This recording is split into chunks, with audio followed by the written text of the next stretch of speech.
Yellow mofos! Welcome to 420 TV for another MIAC on Thursday.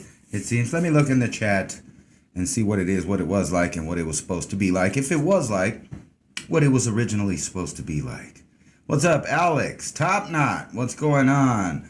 Revolt Records. Cat Piss Sniffer. Swervin' Canine living in left field. Sue. Welcome from Australia, she says. Bill Sibley, what it is. Tim Casper. I hope you're the friendly kind of Casper. What's up, everyone? Corey Bennett. I hope she ain't in it. Or he, she. See, that's what's messed up when there's names like Corey's. And then people like me that have to notice. I'm just joking. I think C is boy? You can yell at me in the thing. It'll be okay. I don't mind. Corey High. Living in Corey High. Oh, living and Corey High. It sounded like some kind of new weed right there. Living in Corey High. Just kidding. Anyway, let me find my phone here. And we may be getting a call from David Dubine. As soon as I turn this bad boy on, the power button here. Get organized here. I'm kind of haphazardly not prepared, even though I tried to get prepared anyway, but it just never happened for some reason. YOLO Moto. My phone likes to YOLO mofo.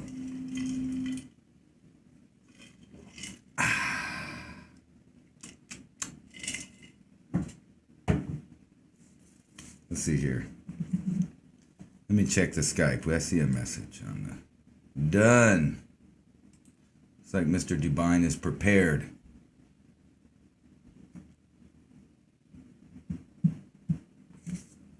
Well, I got no sound on here. What's going on here?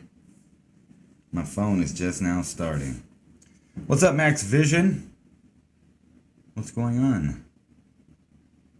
So what do you guys think's about to happen in the U.S.? Yeah, somebody mentioned it. I thought here in the chat about Joe and his nukes and all of that. Come on now.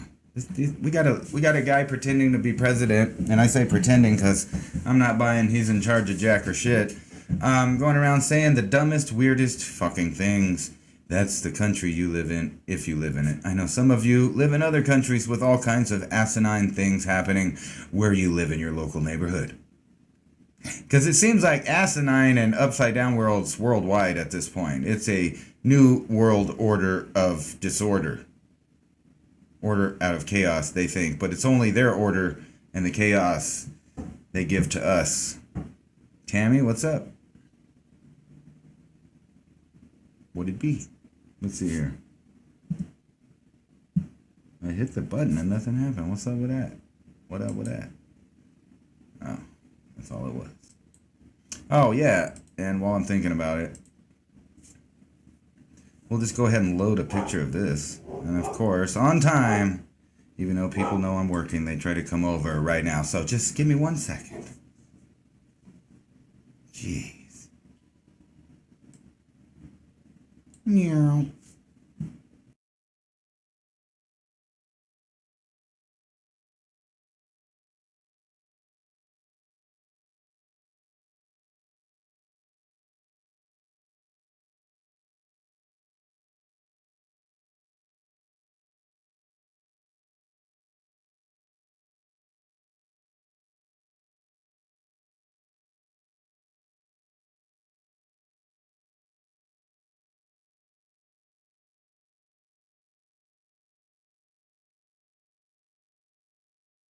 Weird. Now, I got some people that just, even though they know I'm going to be busy at this time on Thursday, they insist on coming over, making noise in the background. It's that loving help that you get, and they'll always forget that you're doing something.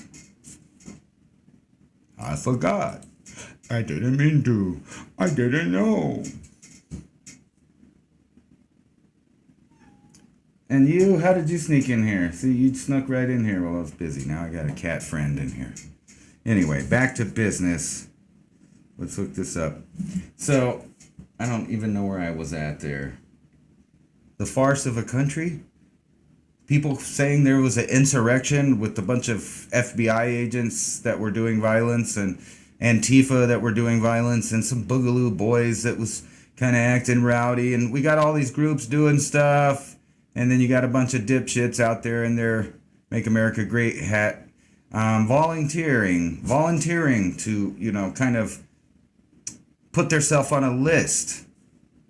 I don't know. The whole thing was obviously a bad idea, but they were pretty much set up. And this got to be the first insurrection in history done with phones and flags. Patriotic people and stuff taking pictures and selfies. There wasn't any destruction except for the couple of windows, which I'm sure were not normal MAGA people. But still, they're going with this narrative that there was some kind of insurrection.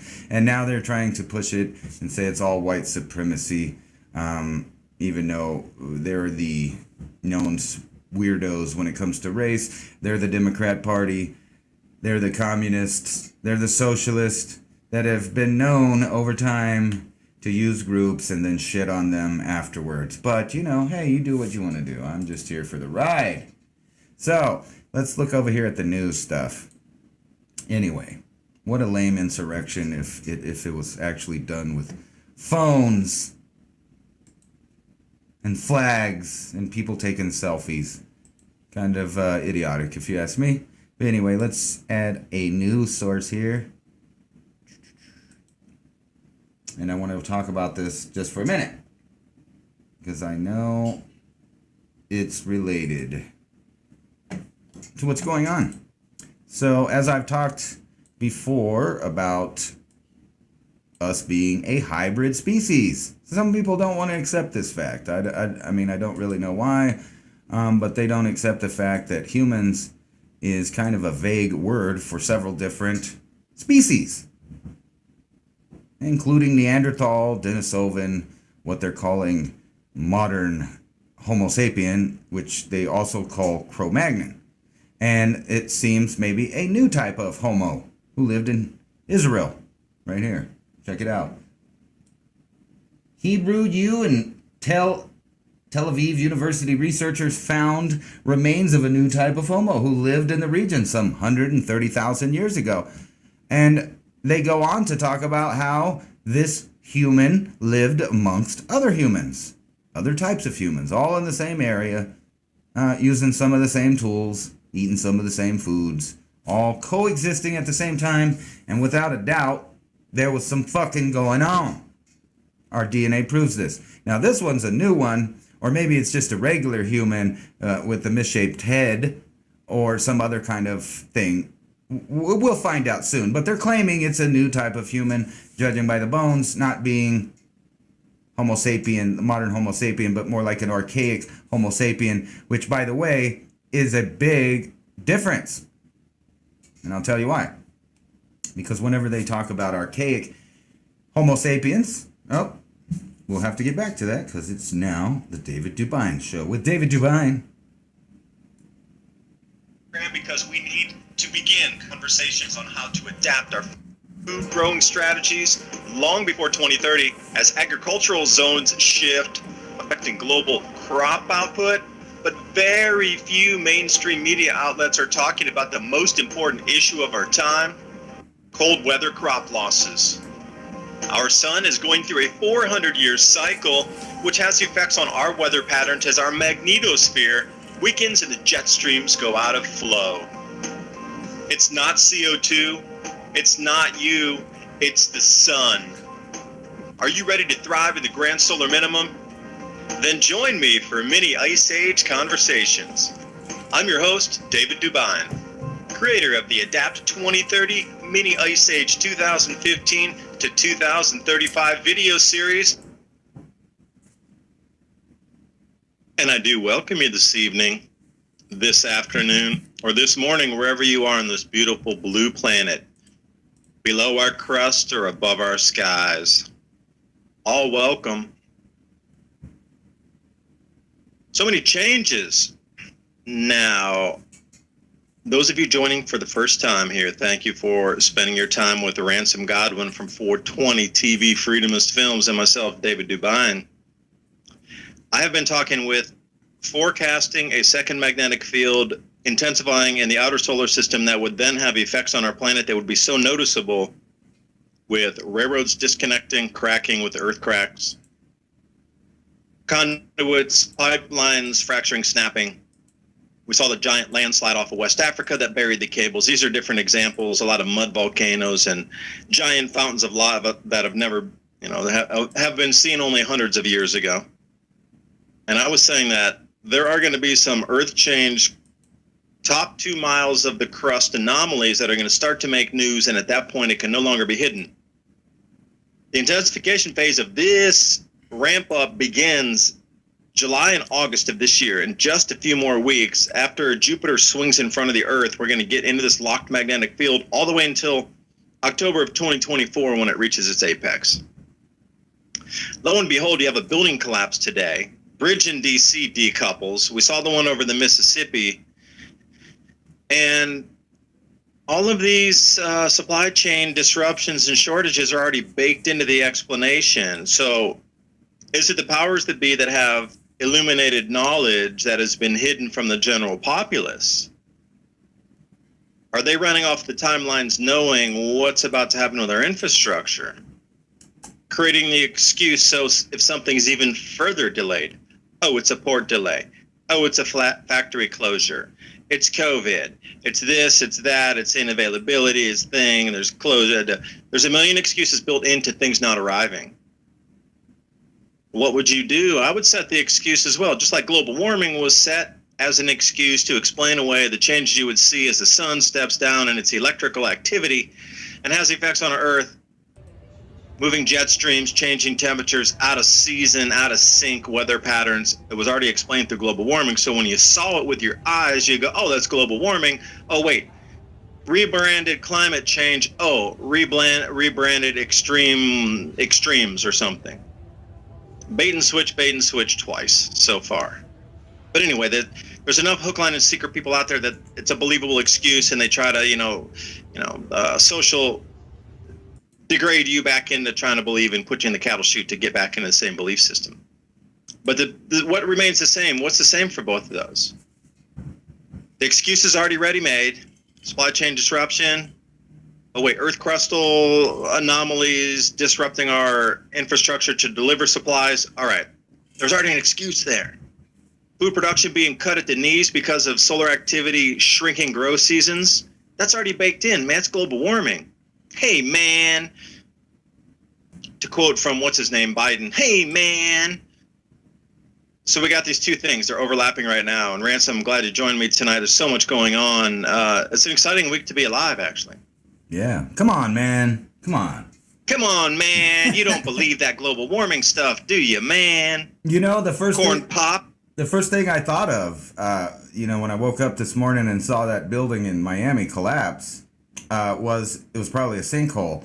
And I thought of you right away because, not to toot your horn, but it wasn't just a few months ago you were talking about we're going to start seeing more buildings collapses and mudslides and landslides and earth-changing stuff as far as physically that you could just see happen. And here you go. Now, I'm not saying that's exactly what happened, but it sure does look like that's what happened. A big sinkhole might have formed right under it, and it just, boom, it was gone.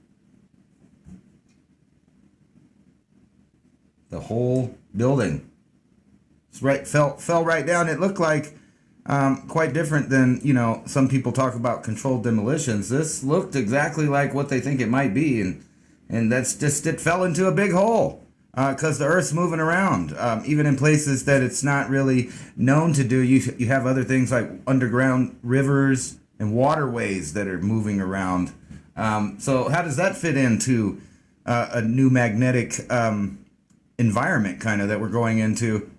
I still can't get over the fact that, we're in that period of time when things go extinct. Yeah, like building 7 with a very precise inward pull on that, even though there was little damage to the building. Oh, wait, I digress. The building from that sinkhole that was pulled in, you saw that first part fall in it, You could actually see the first 3 or 4 floors actually slide straight down. I was like, that's weird. You could actually see it sink into the earth.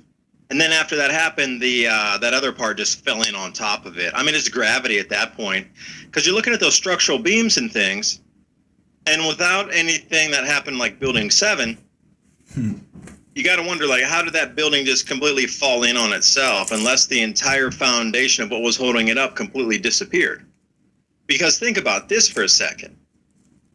Diverse places are going to have a lot of anomalies that never had them before, as the miles of our crust is going to be the most affected. Now, it could go deeper into some aquifers, and it could go deeper into some oil-bearing regions. So look for oil wells to go dry, and look for oil to start coming out of new areas on the planet suddenly. Same with aquifers and water. Some aquifers are going to go completely dry. There'll need to be explanations for this, though. But then other areas are going to suddenly become, boggy and wet as these new cracks and fissures in the crust move the water in a different direction. So aquifers and movement of water across the Earth's crust in the top 2 miles, moving into different places, being forced with different pressures into the same places, you might start to see geysers. And it really makes me wonder, because California relies, and so much of the West relies on underground pumped water. Now, we are talking about thousands and thousands of cubic kilometers of water, cubic miles worth of water reserves. But the same applies if the Earth rifts and you start leaking out, or the Earth cuts and the top 2 miles of that, 2 cubic miles goes dry. It's going to be explained through, there's droughts over there, you can't do agriculture here. Again, it's all about ready-made, baked excuses into the whole pie of why these changes are happening. Because how long do you think it would take before the second and third high-rise go down into a sinkhole before people start becoming a little bit alarmed? Right.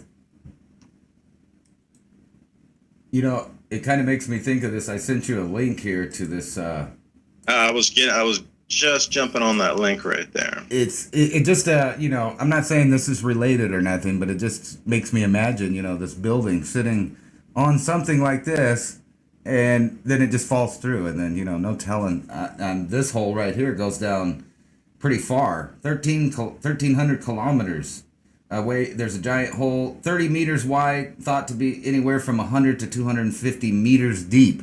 So you imagine a building kind of, this is out in the middle of nowhere, but if you imagine a building or a city just sitting on this type of arrangement, and then that's the day that it goes, or you have some kind of external forces like floods or, gravity. And then I was also looking at this other one I didn't send you, but it's a whole propaganda piece from NASA, Microsoft News, talking about why, trying to explain why we're so interested, as far as NASA and space agency goes, towards the planet Venus out of nowhere. And they claim it's because of climate change and global warming.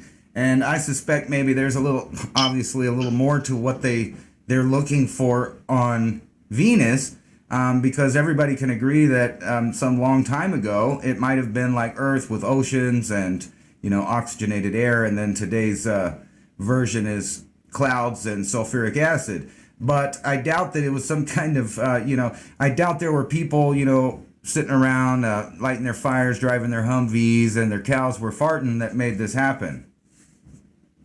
Maybe an interstellar event or something like that, or something from the sun that forever changed Venus being closer in. What do you think about that? Well, Velikovsky in Worlds in Collision continued to talk about Venus being a captured comet. Then it took a new orbit once it was unable to escape the gravitational pull of the sun. So think about that for a second. Tiamat. Well, so here's the story. If nobody's really familiar with Zecharia Sitchin's work and Velikovsky's work, which is catastrophism of things aren't linear like we're taught in our schools, that everything's been stable, it always will be from now, so don't worry about it. Keep going around your life, pay your tax, invest in the future, it's all good. Because even 50 years from now, it's going to be the same. Don't worry, everything is exactly the same. It's totally stable. It never will change because we're in control. But Velikovsky has and paints a very different picture of Large events happening quickly that reshape the solar system, not just our planet. But then you start to look at some of the writings and translations from Zecharia Sitchin, where it talks about there was another planet, which is now the debris belt between Mars and Jupiter, was another planet called Tiamat, got smacked by something coming in on that same orbital pattern. Venus was the comet that caused some of the destruction, smashed in. Part of our moon was part of a remnant of that collision. And because of the slowdown in velocity after the collision in the heavens that people could witness, they could see this giant comet come in and go bam, crash into Tiamat. Pieces go flying everywhere. Got a new asteroid belt out there, debris belt, if whatever you like to call it. Pieces start to reassemble through the solar system here, and then that itself was so hot on one side because it was cracked in half that the sun captured it, and then it remolted itself over and created a new crust and became sort of a cylindrical ball as we see it now. But that was a captured comet that impacted Tiamat, broke it in, and then another piece got flung off that became our moon, apparently. So you can go with a whole bunch of different writings across this catastrophism and instant change, and why different planets are in different orbits, and why does Venus go in the opposite direction than every other one in our solar system. Like, you think if it's going to be a solar system built on mathematics and precision and vibration and frequency, that everything would order itself in the same, at least, rotation. But why is there one that's completely the opposite, going the other way than all the others? Like, how does that set itself up to be such, unless it was a captured body from a different area coming at a different orbital degree off the ecliptic that got captured and caused it to spin in a different direction? That's the only possible way. So Venus is a very interesting one. And how many, lore and legend we're steeped in Venus legends.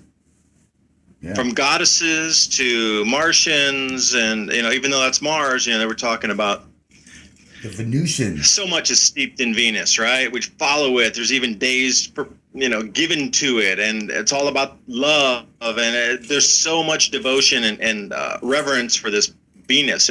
Obviously, they encoded it in myth and legend because it was such a special event. Yeah. That what kind of makes me wonder about, I'm looking through the headlines, and they're talking about 111 degrees in Portland, and if people didn't know, there's a similar thing happening to what happened with the freeze in Texas, where they're not wanting to give electricity, and they've been caught messing with people's thermostats, turning up the temperature in an already hot place. So you could tell. And you remember that thing I was talking about, what if the power goes out?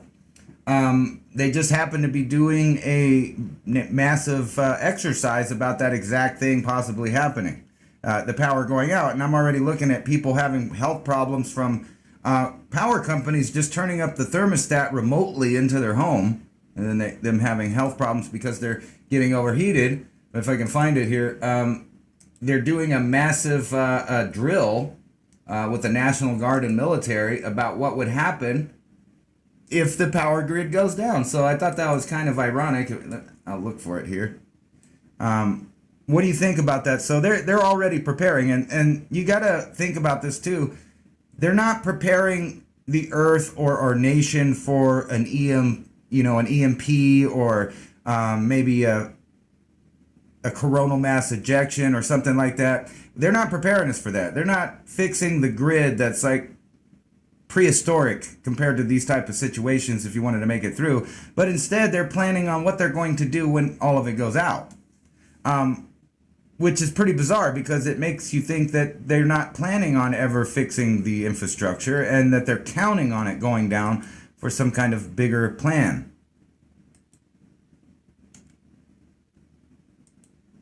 Of course they would. We're into the electrogravitics and free energy era with the UFO releases, so you no longer need a grid.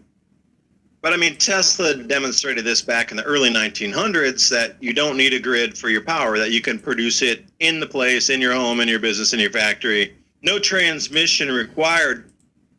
But think about how many trillions, with a capital T, have been invested into just the cabling of our world. And we'll do something super simple. Forget the fiber optics. That's something very different. But think about how much overhead copper cabling there is to deliver electricity, and that would also include high voltage direct current cables.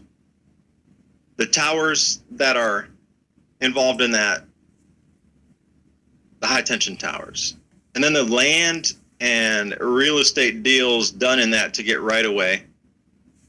And you start to take a look at all these big players who own so much real estate that, think about that. If we took down all those high tension towers just for a moment and we removed every power line there is on the planet, how valuable would that real estate be that was the right of way for those towers to go through?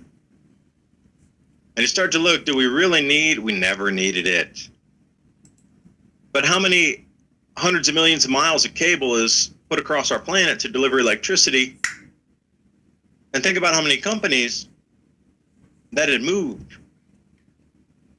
How much money had gone through the central banks at a quarter of a pip or a quarter of a percent on the transaction cost or on the facilitation fees. We never needed a single mile of that copper cabling. We only needed to do what Tesla was talking about, spin 2 disks in opposite direction at a certain amount of RPMs, right around 1400. And before it became weightless, you would get an electrical discharge.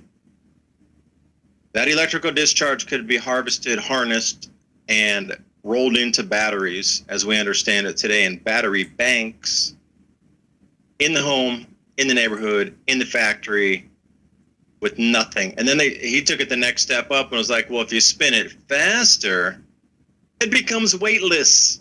And you don't need tires and trucks and trains and airplanes because you get free power by spinning things off the Earth's magnetic field. And then who was that? JP Morgan, not the bank, but the actual person who started the bank in conjunction with the central banks was like, you can't put a meter on it, my friend. You're out of business. We're not, we're going to take you down at the knees because you don't want to put a meter on. It's like, no, it's free. It's for everybody. It's for humanity, as Nikola Tesla said. So think about that for a second. Just a single idea of, okay, the grids are going to go down. It could probably be totally recycled in the new world. And this whole thing about New World Order, it's not about now trying to enslave humanity. It's about after we go through this crisis of complete destruction of everything based on solar cycles and earth crust slips and all these different things that happen, and on the backside of that, that's the new world. That can all be recycled. So I had a very interesting conversation with maybe I said this in a couple radio programs ago, a couple broadcasts back, that I was saying, hey, I would like to get an LT15 sawmill because I have, a couple thousand at least pine trees on my property. Most of them are in the way because we want to clear some stuff out and create some more living spaces for people to be able to stay out here, sort of a homestead area. So I was thinking, what if we fell these trees? They're a good 70, 80 feet tall, a good, 15 to 18 inches in diameter. We could cut an enormous amount of board out of that and create our own lumber.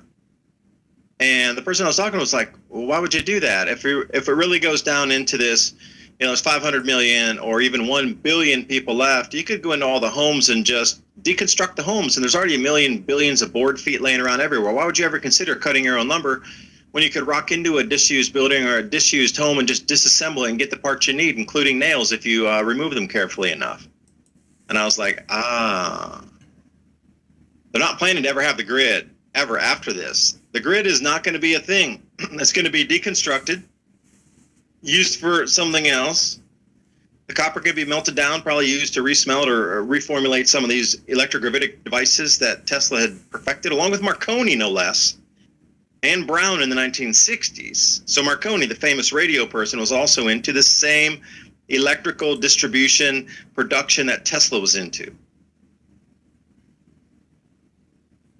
We're going to recycle this whole system. It's going to break, it's going to recycle, it's going to come up into a new thing. You probably have to use crypto to get a new electrical generation device, and they're still going to put a meter on it. How dare you give free power to the populace? Ransom. No, you're right. You can't give them anything, the populace. Even food is metered at this point. Yeah, I'm looking through here, and I'm going to call it, what do they call it when they put it in movies? So this is a woo-woo thing if you want, and I was gonna see if my audience and your audience would... predictive programming. Yeah, predictive programming. So there was this show in 2013. It was a UK show called Utopia. They just recently made it Americanized for Netflix, so people are probably watching the newer version, which is in 2020. They go out of their way at the beginning of this show to tell you that this show in no way depicts real events. It's totally fiction. Any connection is just random. But you watch the show, and it's about a character that's kind of like Bill Gates. He's like a multi-billionaire guy, and he makes fake meat, and he sends it to all the schools. I don't know if that's anything to do with anything, but anyway, he also makes fake meat in it. So he's this billionaire that makes fake meat, but they also make vaccines, and they test on biological weapons and stuff like that in another department. So this flu pops up, and it goes everywhere, right? And it's getting all the kids sick. Everybody's getting sick. They're saying it's the worst flu in years. And then they give everybody a vaccine, where they trick them. The vaccine they know doesn't work. In the vaccine, it just sterilizes most of everyone. And you go through there, and they have all of this stuff. They even have a character that's like a doctor that goes to China to mess with them and, to create this thing. So there's just so many similarities of what's going on in reality. But when you take into account that they do that with these shows and then put it right in your face and then tell you don't notice what's obviously noticeable about the show, they do the same thing with the news. And in the news, what are we talking about? We're talking about horrible weather, power outages, there's buildings collapsing. They're talking about, you remember a long time ago in the future, whenever a long time ago, people would say in the future, one day in America, they'll have people rounding up people, putting them in jail without charges and stuff like that. Well, that's happening right now. They have like 600 people locked up right now that they haven't charged with the crime. And I imagine when they do, it'll be kind of no proof given. And I'm sure your audience knows about the revelations of the FBI and the inauguration of our new president. It turns out the FBI was everywhere. They were dressed up like civilians of a certain political party, and they were going around and they were causing trouble. And they're finding out that each one of these people that are normal people that were there, they got charged but not charged, they got arrested but not charged. All of these people just so happen to have a couple of government people around them. So it's just like from one end to the other, they're predictive programming the collapse of the idea of America, and with that goes the last country in the world that's kind of a holdout to this new world order, global communist system of where everything is metered. Even your thoughts are metered, your speech is metered, your food is metered, your electricity is metered, even your breathing in the form of carbon credits and taxes is going to be metered. And I think they know that there's a worldwide collapse imminent, but they want to make sure that the older people associate the old civilization with these things that were already in place. Like, we already had that, so it's no big deal. And they'll rewrite the history to tell you that, the farmers and the average everyday Joes destroyed the planet. Not the multi-billionaires, not the elite, not the crazy world governance and their weird ideas about climate and meat and, all of the other propaganda that they kind of put out there. We're at a point now where the predictive programming is almost too slow for the events that are happening. So does that mean that we're at that, apex of the situation? Are we at that singularity where it's going to be where people cannot deny what's happening anymore? And the propaganda, like on these shows and things, you still can't watch a single future show without them talking about how the world was destroyed by global warming and climate change, and not the other scary things like authoritarianism. Only if we let it happen. So there's a choice right now. There's a crossroad for humanity and human civilization, or the AI and the running metals that can create all of this, like you talk about, mind enslavement. The sun is stepping down in its frequency. Now, for some reason, there's an inverse correlation. The further the sun steps down,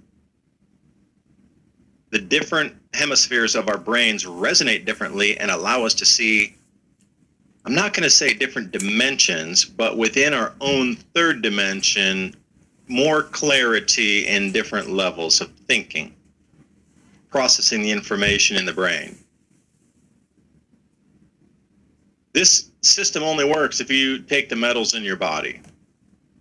If you don't, you're a free thinking sentient being with a higher power and a higher charge inside you, because the sun stepped down and you're thinking differently and able to manifest faster and use your brain, your resonance, your thoughts, your creative abilities, and your energy to do something faster, just like you talked. It's almost like a singularity happening.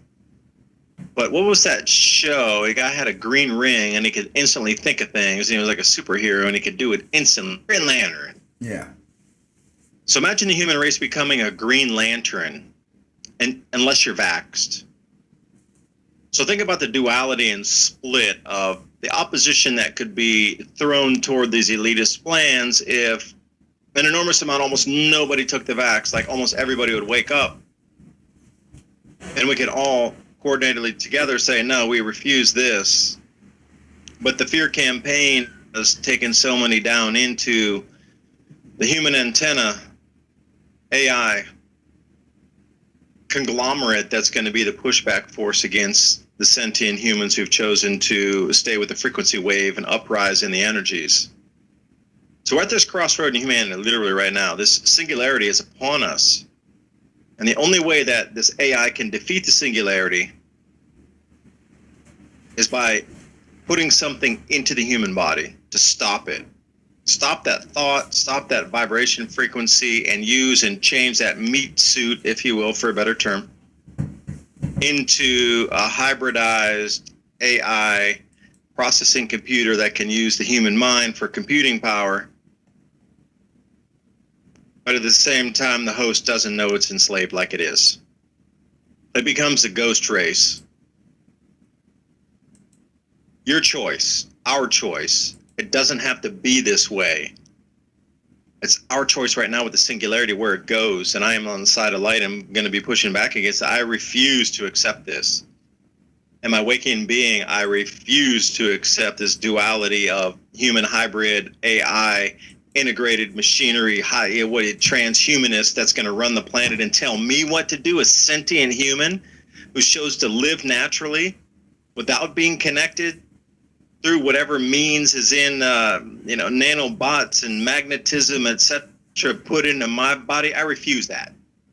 And you're going to tell me how to live.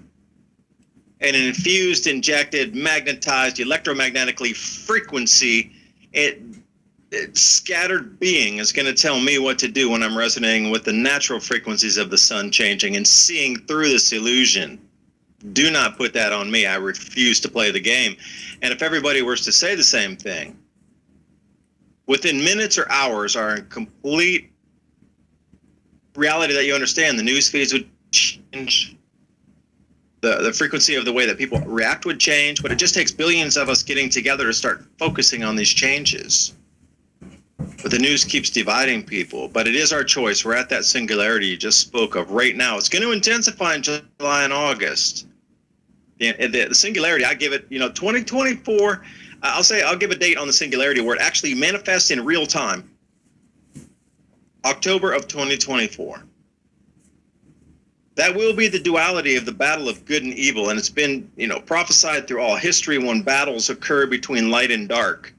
It will be that instantaneous thought transformation that is given to us through the human resonance field by the changes in the sun and the second electromagnetic field forming in the outer solar system. That comes in October of 2024. So we all might as well start tuning our skills for this epic battle that is upon us. This singularity is here. There's no turning back. There's no putting your head in the sand. There's no putting your head in the well of the demons and pretending that those lightning strike features going off of the crust of our earth are not going to happen again. It's here. It's now. And we need to start utilizing our capabilities to push back against this. I will not blindly in the night and accept this. You'll have to cut my head off before I take this. While I was sitting there, you were talking about like some of these prophecies You know, there's lots of prophecies, or you could call them maybe cyclical, manifests that they wrote down over time about changing times. And we know we're going into that. So it makes me wonder if the reason, like literally the reason that these shows put these things in your faces, because I was going to start a kind of a new series on my channel about these shows and about how they predictive program right in your face, but at the same time deny it. And then they try to make people that talk about these things, like you and I, seem stupid. And then also other people get to, point out whenever you talk about something that's in reality, they'll say, yeah, I saw that show. Like there's a show called The Feed, in which everybody has moved their phones directly into their head as an implant, not unlike the Neuralink. And they're all connected. They're having conference calls and they're watching YouTube videos and they're researching and listening to music and all this stuff, and it's all jumbled up in their head, and people are just standing there like zombies. Now, obviously, it's kind of a thing showing how people are already with the phone that's not even connected. But even in that show, they start talking about how the control is not enough, that they can't control people with just that. So what they do is they start making it a genetic change, where they're born with this link up. Instead of it being like an implant, they just manipulate the DNA just a little bit so that people are born with this connection and they're already connected to what's called the feed. We would call that the internet. And it kind of goes back to what you're saying. It seems like every little piece of technology that we're offered today is some kind of distraction to pull you away from the natural input that you would be getting at a certain time in your life. Like you can't argue that people from different time periods had different, abilities and different things based on what was going on on the world when they were born. Was there more magnetism? Was there more cosmic rays at that time? Was the planet literally darker or lighter? Was there more gravity? All of these different things would affect the way a human being thought, just like you were saying with the hemispheres of our brain being a magnetic field itself. And then we're going into this period now where literally you could look at the cycles, the cosmic dust cycles, the magnetic field cycles, all of these, and they all line up to tell us that we're right on the edge of where in history everything either evolved or went extinct. And we're at that point, and I don't even see how any scientist with a grain of salt could argue that we're not at one of these pivotal points in history. And the only difference may be that we know that it's coming, or at least some of us know that it's about to change. And I agree with you, we could change it. So do you think that they're just putting these Hollywood things and these news things and all of these different ideas in people's head simply for the reason so that they could discredit, discount, and distract anything that comes out of the human potential? Could I name your new series on your YouTube channel? Yeah. PP in your face. Yeah, that's good, actually. PP in your face. But it's actually predictive programming in your face, but you could shorten it down, PP in your face, because it's similar, same meaning. Yeah. You use that little guy. And you also have to wonder, with the predictive programming that's out there, how much is that playing into having the human manifest that reality on the planet by the hundreds of millions, tens of millions, or even tens of thousands? I didn't even think about that.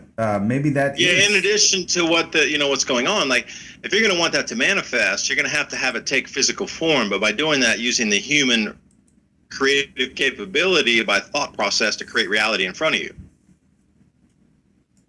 Yeah, I'll tell you a quick story here. I was looking for a 0-point turn lawnmower because I needed one, because I have 3 acres of orchard in the front of the house. I got a couple acres in the back, and I got a lawn, and paying somebody to do it and go out and mow 6-7 acres at a time costs me a little money.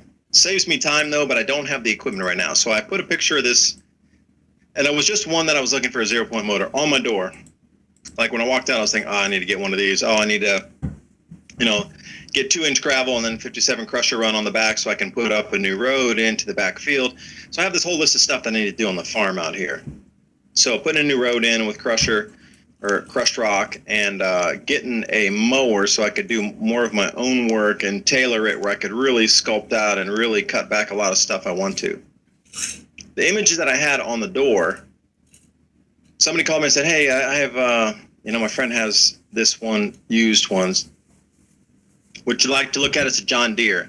They sent me the pictures, and I swear to you, it is the exact same picture. It's the exact same machine. I was thinking, that is crazy. And then also another thing, we put a refrigerator up because our refrigerator went out. So we had an image of a side-by-side refrigerator that was up on the vision board. And sure enough, somebody bought that for us. It was a gift. Family gift, because they knew, they're like, hey, it's a housewarming thing. What do you need? We're coming down. You're going to do work for us. We can do some work for you. But what do you really need so we can all stay down there and be comfortable? And I said, you know what? Refrigerator's not working so well. We could use a new fridge. That way we can store an enormous amount of things. We could have a ton of, frozen meats and whatever available at a moment's notice. So to make the farm more livable for everybody and anybody who visits, we really need a new refrigerator. And the one we got is the same side by side, but a different color. It's not the stainless whatever. It's a black refrigerator. But to get 2 of 2 hitting almost perfectly off our vision board after a few months is a little strange for me. A little strange. I believe we have the manifestation capability, but to put a picture up there and have something nearly identical come out, not just once, but twice off the same board, so now we're starting to manifest on different things, and a dog appeared that's looked very similar to the goats we were trying to get, and it just keeps going on and on like this, but so quickly. So for those of you that are thinking out there, do I doubt if it's possible, resonate with the vibration that you want to live in? What would you want your kids and your grandchildren, what kind of world would you want them to be brought into?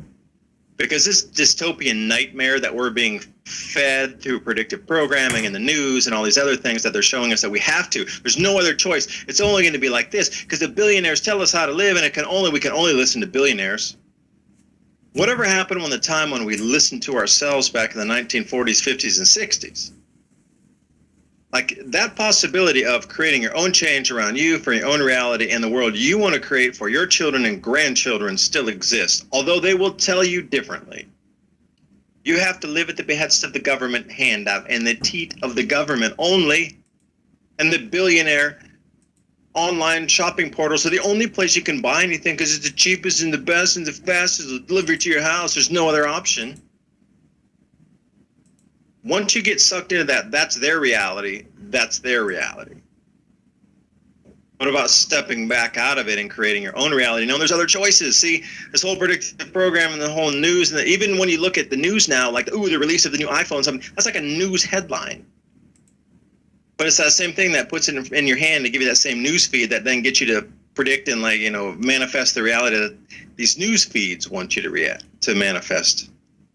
But I would never in my wildest dreams have thought growing up that a major news story is the number one news story on a channel for what it would be the new release of an iPhone as the number one news story. Not about a world event, a war, something good was done, something, whatever. But the new release of the iPhone is the number one story. No. This is the thing to get that thing in your hand so they can predict a program and get you to bend reality for them. Because you know how difficult it is for elite to get the reality bent in their favor? I was reading this article, and Ransom, I kid you not, they said that with all the corporations and all the CEOs and all the people into the elites and all this, Club of Rome and 23 and Davos and all this thing, at the top, there's only 8,500 power brokers on the planet. 8,500. That's it. They control everything. Finance, shipping, manufacturing, consumption. 8,500 people control the planet. They're terrified that you understand that.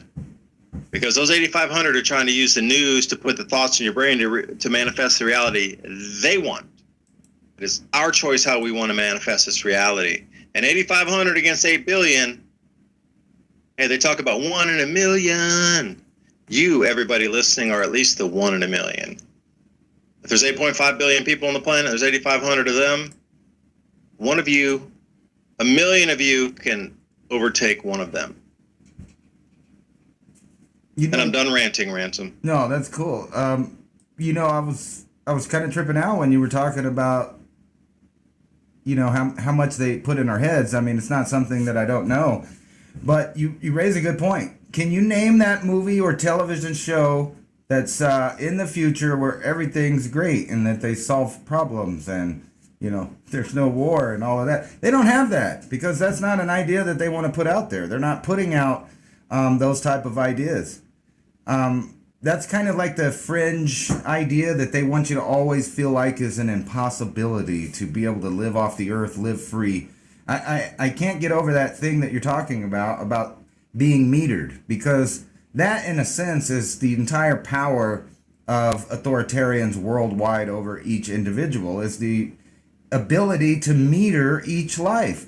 And then, to go back to things you were talking about, like putting little blockchain numbers associated with each thing so that you could keep track with everything in the planet, and then you really realize how much metered we are. Everything's metered. Like, you could use China for an example when they used to meter your ability to procreate, and we're getting worse like that now. So now they're trying to meter how many people think for themselves, and I think that's kind of the little bit of an era that we're going in right now. And I think the whole thing, in my opinion, that Trump was there for, because in my opinion, I think he was a plant. He was there for a specific reason, and it was to get a large number of like-minded people out in the open, identified, so that they could form this us versus them mentality in the U.S., even all the way down to your neighborhood people that may or may not be too educated politically on what's actual fact or fiction. So if you get all of them people at each other's throats, and then at the same time they go home and then they flip on the TV and there's nothing but these nightmare scenarios of future, they believe it's going to happen. And like you said, I think that is maybe the main goal, not only to just disinform, but on the other side of the coin, they can make people think about these things long enough to manifest them. How could we get out of that system? I know not watching TV is obviously one way to get out of that, but that's something that seems like even if you know you're being programmed, you still bother to watch it sometimes just to have some kind of passive entertainment. But when you know what they're throwing at you, you can't even enjoy a television program because you see all the little symbols in the background, you hear all the phrases, you see all the scenarios that are things that we're talking about that in the real world, companies and billionaires and authoritarian people are trying to make a reality, and they're doing a really good job on it. So I guess the only option we really have left is just to opt out of everything. To be a person that researches every single decision you make, down to every single dollar that you spend, so you can vote with your dollar. Like, we have a choice of several stores here. So here we don't have a choice. We can't vote with our dollar if we want to eat because there's only so many places. So your other option is to have the best garden available. So you have food, which is sometimes an impossibility depending on the weather or circumstances. How do we get to a place where we have a coalition of people that just opt out of all of their nonsense, all of their crazy ideas? And how do we get left alone is the question. I wish I could answer that, because I would go to that camp. Because when you say vote with your dollars, imagine when central bank digital currencies come in. Yeah. You can't vote with your dollar at that point. Because it'll be corporate control across everything, where the CBDCs will only be accepted at corporate venues, and that will be the only place to shop. So at that point, it won't matter whether you boycott a store, because you're still going to have to use the central bank digital currency issued to you as an individual from a central bank, which is cutting out the entire banking industry. I heard and listened to quite a few, like Raoul Paul is one of my favorite guys to listen to. Max Kaiser's another one. Yeah. And there's a couple out there that are really into the crypto sphere that understand when central bank digital currencies come out, there will be no more banks as you understand it. So it's so interesting that The banking authority, which is basically the union of banks, if you will, because there's unionization in factory workers, etc.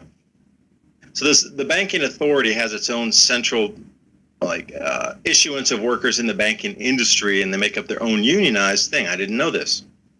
But they're pushing highly against the legislation of going against central bank digital currencies because they know they're all out of a job once this thing rolls out.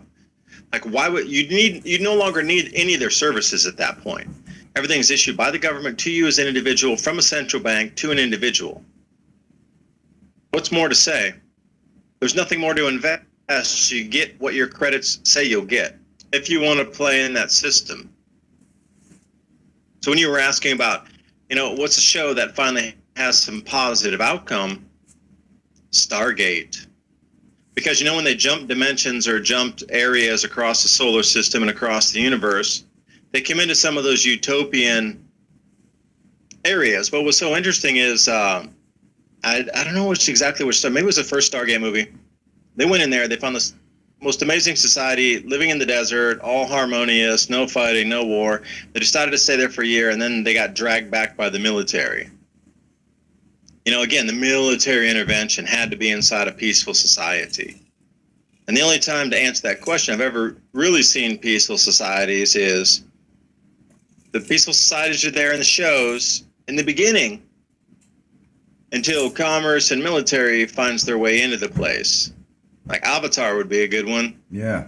Peaceful planet, they're chilling, living up there, and then suddenly there's some mineral worth a lot of money, so we bring in our military and start fighting those things, killing them off. Hey, that reminds me of the Native American Indians, the first peoples.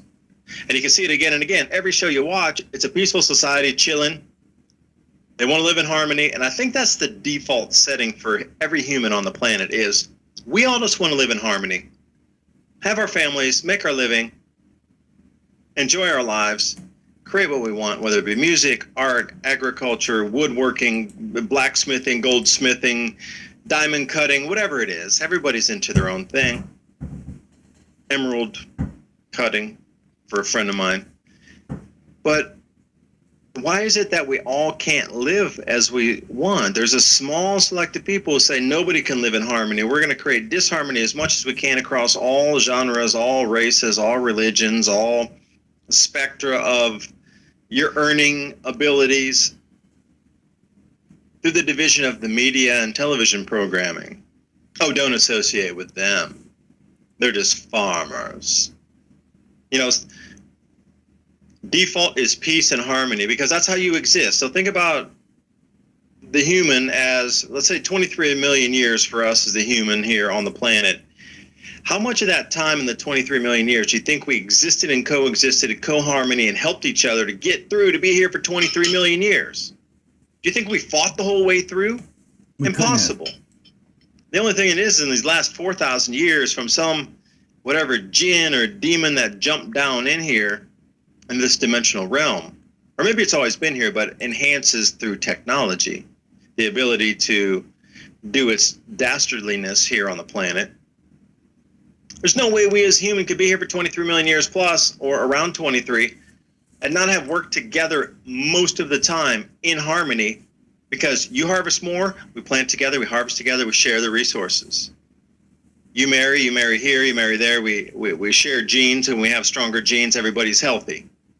This whole war and blowing everything up and putting landmines around and keeping think about how many landmines are out there that we can't farm anymore. Like Cambodia is a perfect example. How many square miles and hundreds of square miles are offline in Cambodia, some of the most prime growing area on the planet when we're going into a grand solar minimum? But think about the equatorial belt. How much of that has been land mined in the last 30 years of war? There's tens of millions of unexploded mines laying around in the best growing areas on the planet. So talk about keeping something offline for a later date. That, in my opinion, is it. But we could not ever get to this point in human society without working together prior. So we're being divided on purpose.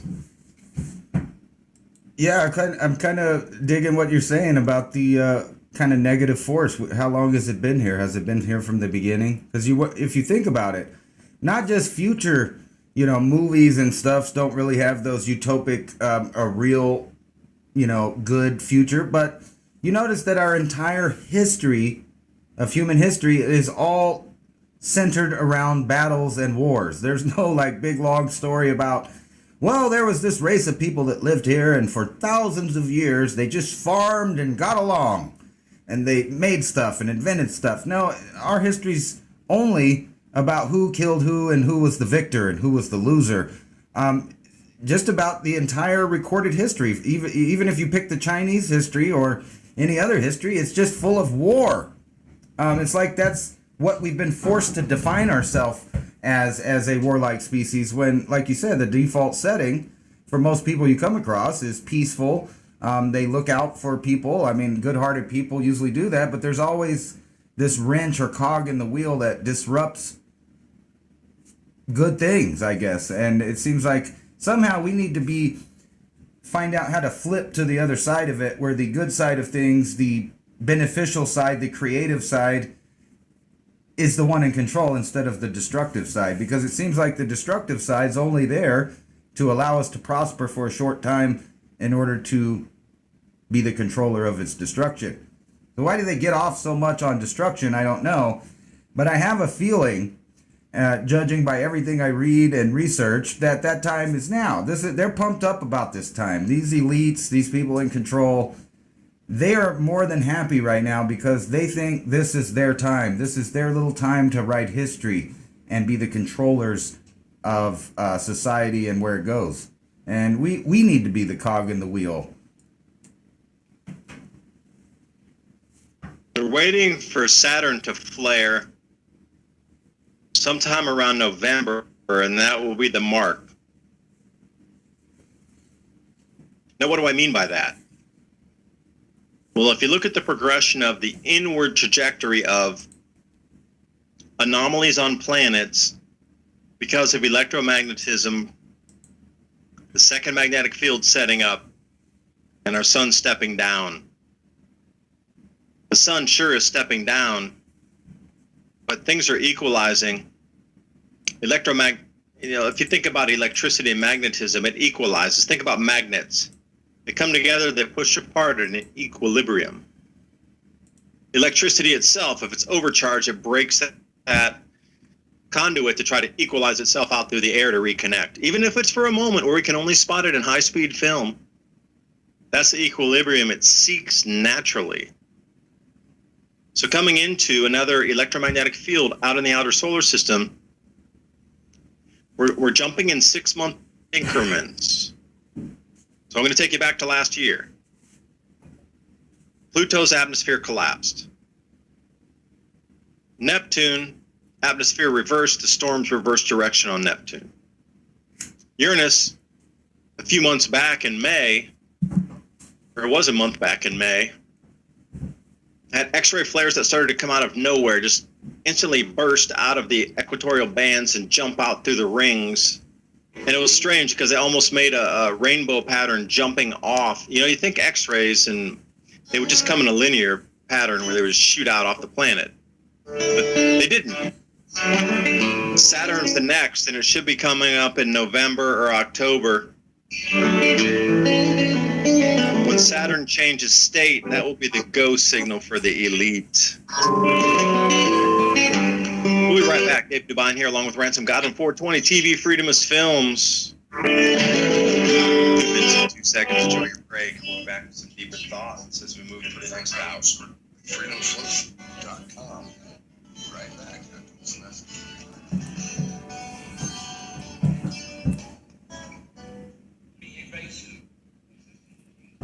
Sweet. We're going to take a 2-minute break so I could cool off. It's very hot in here. Sweat my balls off.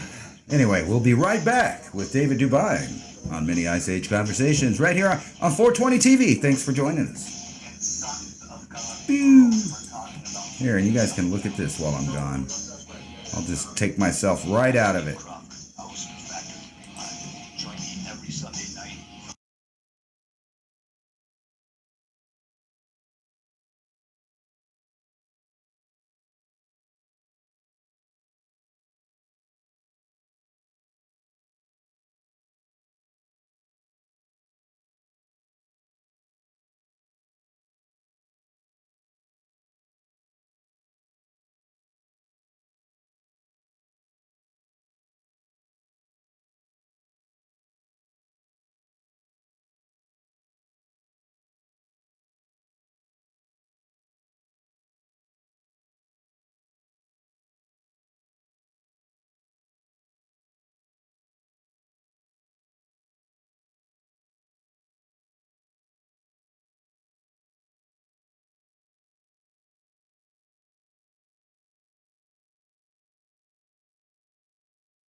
You to get back to your host, fellow citizens.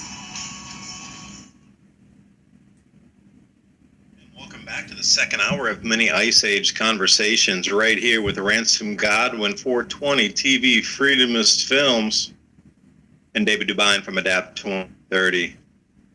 Please remember, as it was spoken, Revolution Radio, freedomslips.com. Listener supported. So if you appreciate free speech on the air, consider a donation as so many venues continue to drop like dominoes across our planet.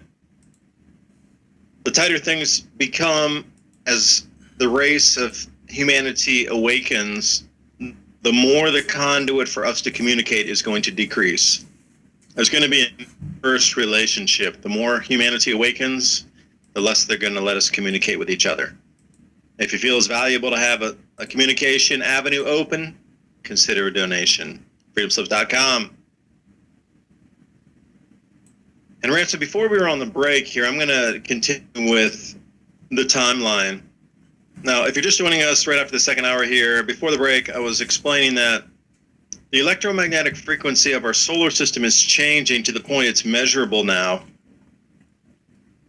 And that going back about 6-month increments, if you go back to April, the last week of April, maybe first week of May 2020, Pluto's atmosphere collapsed. And then if you advance 6 months, and let's say May, you got June, July, August, September, October, right around that late October to early November period, Uranus's atmosphere reversed itself and the storms on Uranus reversed.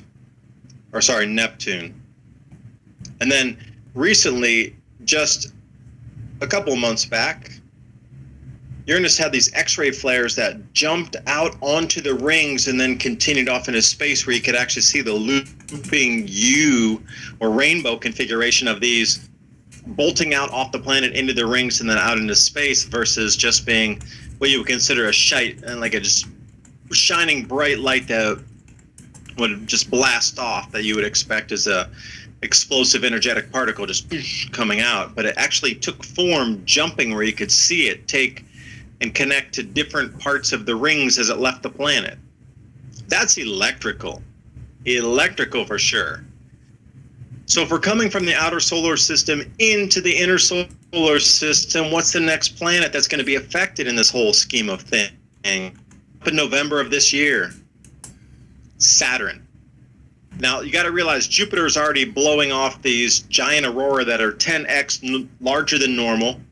So if you are looking through a telescope or a scope or anything binoculars at Jupiter and you're seeing it sort of a blue tinge around it, that's not your eyes playing tricks. That is Jupiter's auroras glowing at 10x the previous normal level. What's going to happen when the cult of Saturn elitists that follow this planet, and that is their deity, see this thing start to flare off and glow? It's something that hasn't been witnessed in about 2,000 years.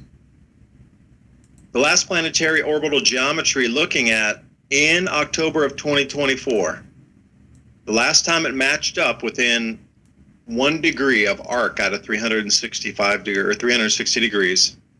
See, they changed that on us. The years used to be 360 days. Something happened with a tilt of the planet, and then it turned into 365. But the circle, 360. It's only 1 degree of arc difference from 79 AD.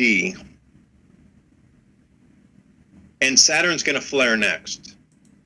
So if you're an elitist and you're worshiping into the cult of Saturn and the death cult and all these things associated with Saturn and the Saturn rituals and the way that these elitists perform the most horrific bloodletting ceremonies to get their power to pledge allegiance to some darkness, Saturn is that thing they focus on. So when Saturn really behaves abnormally, reversing its atmosphere, rings breaking apart, things glowing, whatever's going to happen up there, nobody knows yet. Because we've had 3 different anomalies on 3 planets, one reversed, one compressed, one sent off energetic particles that were traceable. And we're talking a regular speed camera. Where you're watching X-rays that are usually at, you need an X-ray machine because they move at a different speed. But when you get a regular camera off a satellite watching these particles jump to the rings from the center of the planet, something's gone off the rails. Saturn's the next thing to go in November. So when it goes, these elitists are going to take that as a sign on our planet that that's their signal after 2,000 years, that that's their time to move and actuate and do whatever they do.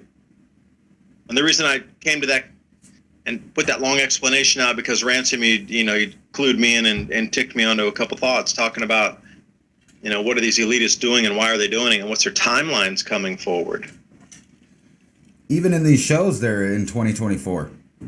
Almost all of them. Yeah, they all are. Yeah. Why is that?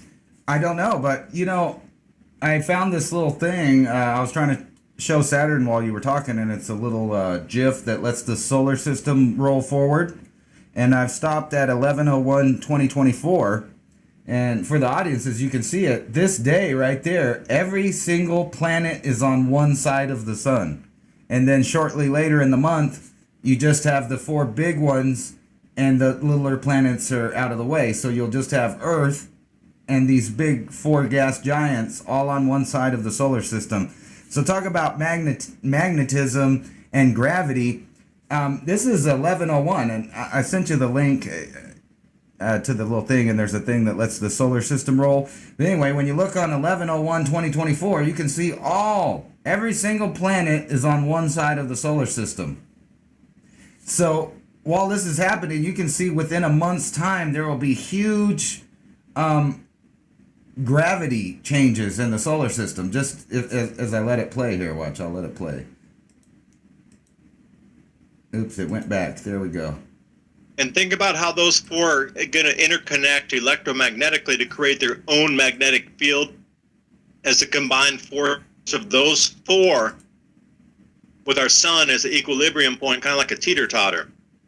Those 4 are going to create its own magnetic field. The sun has its own magnetic field that's stepping down.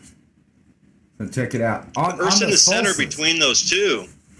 I think we talked about this before. It just happens to be on the winter solstice that everything's lined up right here in a weird square. And as for Saturn worshipers, they're really into the black square. So it's kind of an ironic thing that because that these guys have these secret schools, and like you said, they use certain things in the sky to determine when a new era started, when they move forward with an agenda that they have, and they've been doing this for a long time. One good example is George Bush. When he wanted to go to war in Iraq, he picked March 3rd. And they had a big rush to make sure that it was on the 3rd in March, which we all know that March is Mars. That's the month of war. So they had to get in there right at that time. It was one of those little weird things. And as everyone knows, we just had the Bethlehem star, which is not really a star, but Jupiter and Saturn in the same place at the same time. And I'm going through real slow the years here. So like you're at 2011, and you can see that this is all pretty balanced out until you get to this one point in 2024. And then all of a sudden, everything's all in one spot. The all-in-one spot is the grand solar minimum mechanism.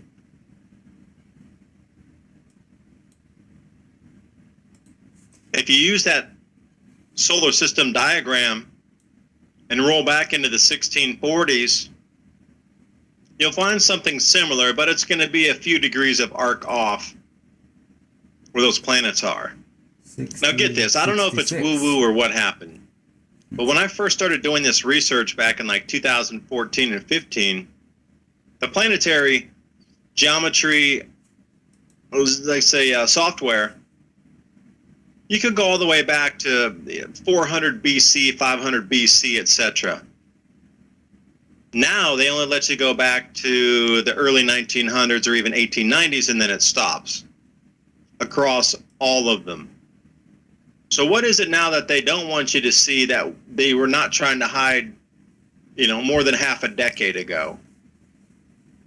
I found that really interesting because I have the initial screen grabs of the 79 AD planetary geometry. So what I didn't know at the time is that I should have matched them up more precisely with the October 2024 alignment. So I wanted to go back in time and say, all right, well, I want to get these things to match, exactly, because they're only 1 degree of arc off. So I could put it in a single picture. It'd be really so stark. But when I went back to find that, suddenly, even the JPL models don't let you go back that far any longer. Wow. What is being hidden right now? Just noticing this map here, I'm on the day, I stopped at the day 8/22/1666, in which the 4 gas giants are in a square and the Earth is in the middle of it, but the planets are on the opposite side of the solar system than they would be in 2024. So it's kind of ironic that in 1666, a lot of a lot of weird things happened that year. They rewrote the Bible. I mean, all kinds of stuff happened then. Yeah, and take it back to the 1200s and see the exact same. All right, take it back to 800 AD and you'll see the exact same. Go back to 400 AD and you'll see the exact same. So it's really interesting. Once you see the mechanism that triggers the grand solar minimum, or the magnetism that turns on or turns off our jet streams, the ability to grow food, keep society set, you'll start to see it. Once you see the pattern, you'll recognize it, and you'll see that's the trigger for it. Then you can predict it because you see where the planets are going to be. It's nothing about it's simple. Electromagnetism is going to flow and equalize. The Earth's in the center between 2 magnetic fields. Whenever that second magnetic field gets really intense, the sun's going to step down, it's going to equalize. Our atmosphere is going to have some severe, traumatic, unbelievable, ridiculous signs in the skies, squatterman kind of electrical activity. Once you know where the planets are going to be, that's why I say a lot of the elitists hide all this information from the average person. They don't want you to know. Like, they quit teaching science decades ago in school. Astronomy, they do not want you to understand basic astronomy, because if you just understand the most simple things, where these 4 gas giants or these 4 planets are going to sit to create a different magnetic field, it changes the Earth's jet stream flow. With that jet stream flow, there's a change in temperatures, there's a change in precipitation, and there's a change in how long the growth seasons are. They get shrunken by months, plural, when these planets line up the way they do. The same effects always happen: population migration, economic chaos, and government overthrow and government restructuring. Same 3 things the last 6 of these 400-year events. It's a fingerprint. It happens every time.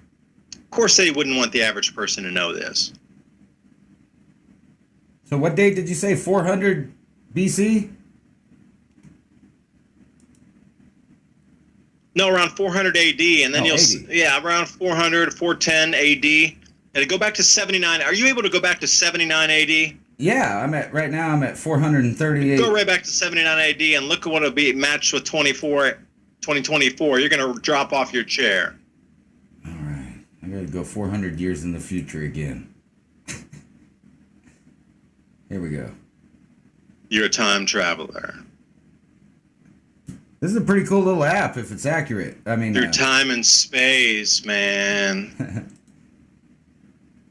Here we go. Atoms traveling through the solar system. You got to think, is our solar system, is our sun a single atom? Is it a proton or a neutron?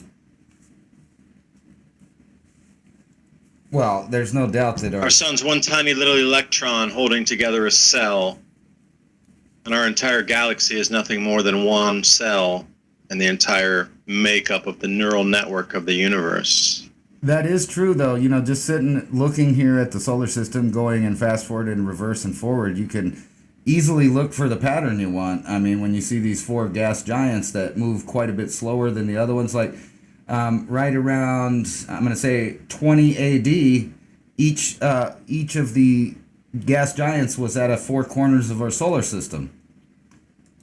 Right there. So, and then, would you say 79 is going to line up probably like today, and you can kind of just see it in slow motion, the gas giants lining up right there.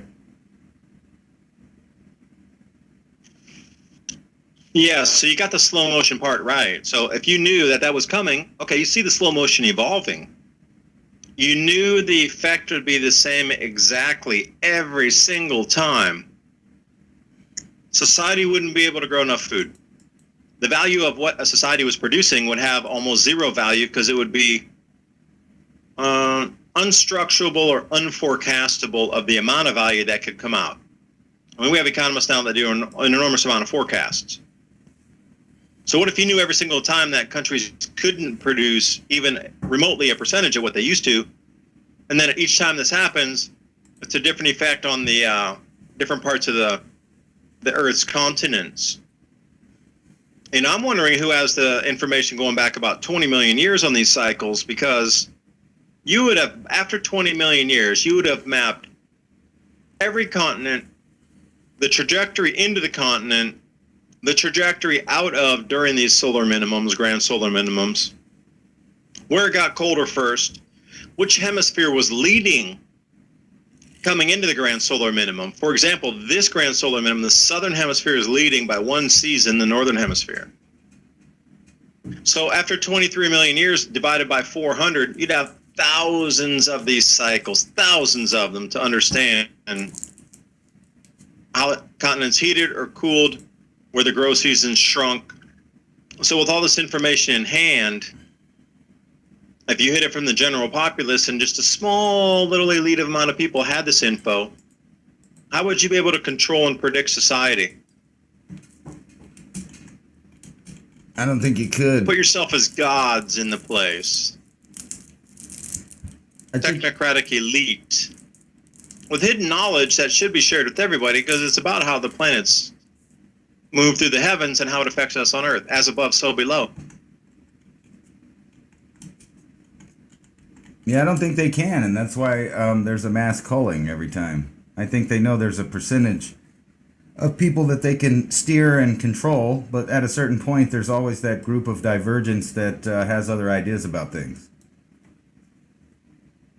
And there always will be. So realistically, you have to ask yourself, why is the fire sale going on right now? Why does everything need to be changed at the moment through society that has been structurally sound for 400 or 200 years? We're coming into another time. Nothing can be salvaged. We're gonna go through the destruction phase. So might as well change it so when it comes out on the new world on the backside, that something's already set up and the rules that these elitists want to have on the backside of the event. Coming into it now, it seems like a contortion.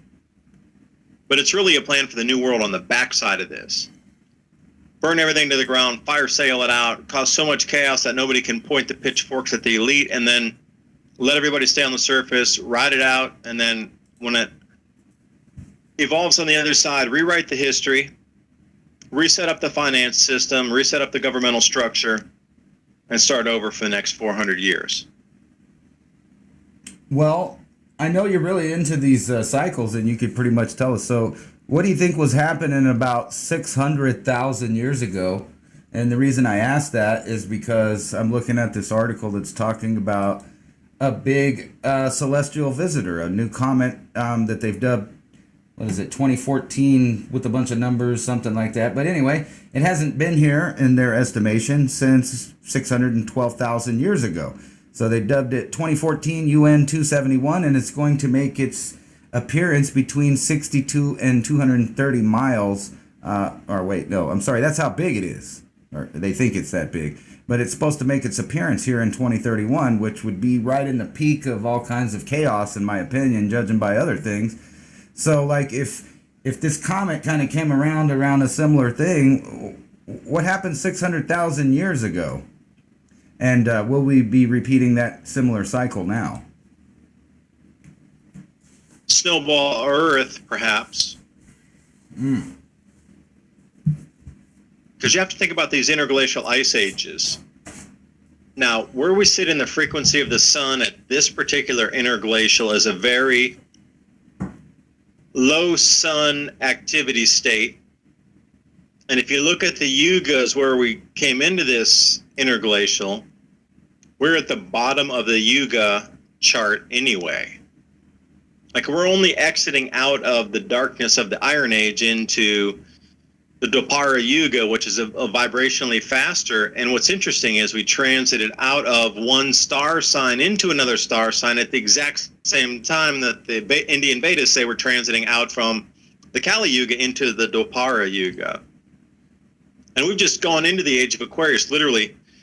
In the last couple of months, we're officially in it now with a new frequency of energy. So wait a second. Take us back 118,000 years into the last interglacial. Approximately 10,000 years plus 100, so we're back at 110 to 120,000 years prior was the last ice-free era on this planet. So what was going on then? And remember, if you're going to subtract 10,000 years off of that, so the start date would be different. So perhaps they entered the interglacial at a super high period of the golden age, perhaps. And they were descending through, and they never even reached the iron age before they got back into a full glacial again. And then go back 2 iterations, so you'd be at 220 to 230,000 years would have been the ice-free era. But that would have been a different era of energetic vibration of where we would come into that. Perhaps we are already ascending another 1,000 or 2,000 years past where we are now, and we would be coming from this enlightened age into the instant manifestation age, where none of this darkness could even hold form. You know, it's like, where do we enter and exit these interglacials, and where are we on the Kali Yuga or the Yuga phases? And, you know, this whole zodiac study is also about the Birkeland currents and frequencies running through these star signs that affect our solar system. So, I mean, this has all been mapped out for millions of years, how the energetic frequency of Birkeland currents through the heavens affect humans, the way they can resonate and create or destroy. And that's what that Yuga cycle's about, and that's what the zodiac's about. And then you start to mix and match these. They match up pretty well, the Yuga cycles with the zodiacal cycles in terms of frequency abilities, dark frequencies, lighter frequencies, faster frequencies, slower ones, harmonics, disharmony. But then where do you enter that coming into the interglacial? And then if you take it back 6 cycles, 600,000 years ago, we should have been in a full glacial. Because if you do the 10,000 minus, so the last time we came out of this was what? 10,000 years prior. So you need to add 10,000 years. So you got to think about the last interglacial would have been 110,000 years ago. But if you go back 6, it puts you like 660,000 years. So 600,000 years ago would have been a full-blown, full glaciation, full ice everywhere. Everybody squeezed against the equators. Climate would have stabilized for at least 30,000 years. Societies would have been flourishing at that point because they would have realized the grow and harvest seasons after the stabilization of the climate into a full-blown glaciation for, 10, 20, 30,000 years at that point, at least 30. And then that comet would have passed. So what did that comet do to a full glaciation, full-blown glaciation cycle society compared to where we are now in an interglacial warm cycle? So see, that's what kind of needs to be matched up is at that point in time, 600,000 years ago, it's full ice. 2 miles of ice over everything squeezed on the equator. You're living there only. So what happened when that heavenly body passed by? Compared to what would it would do today, interglacial, hardly any ice, crust differences, thicknesses. A lot of people don't want to talk about these simple questions, Yeah.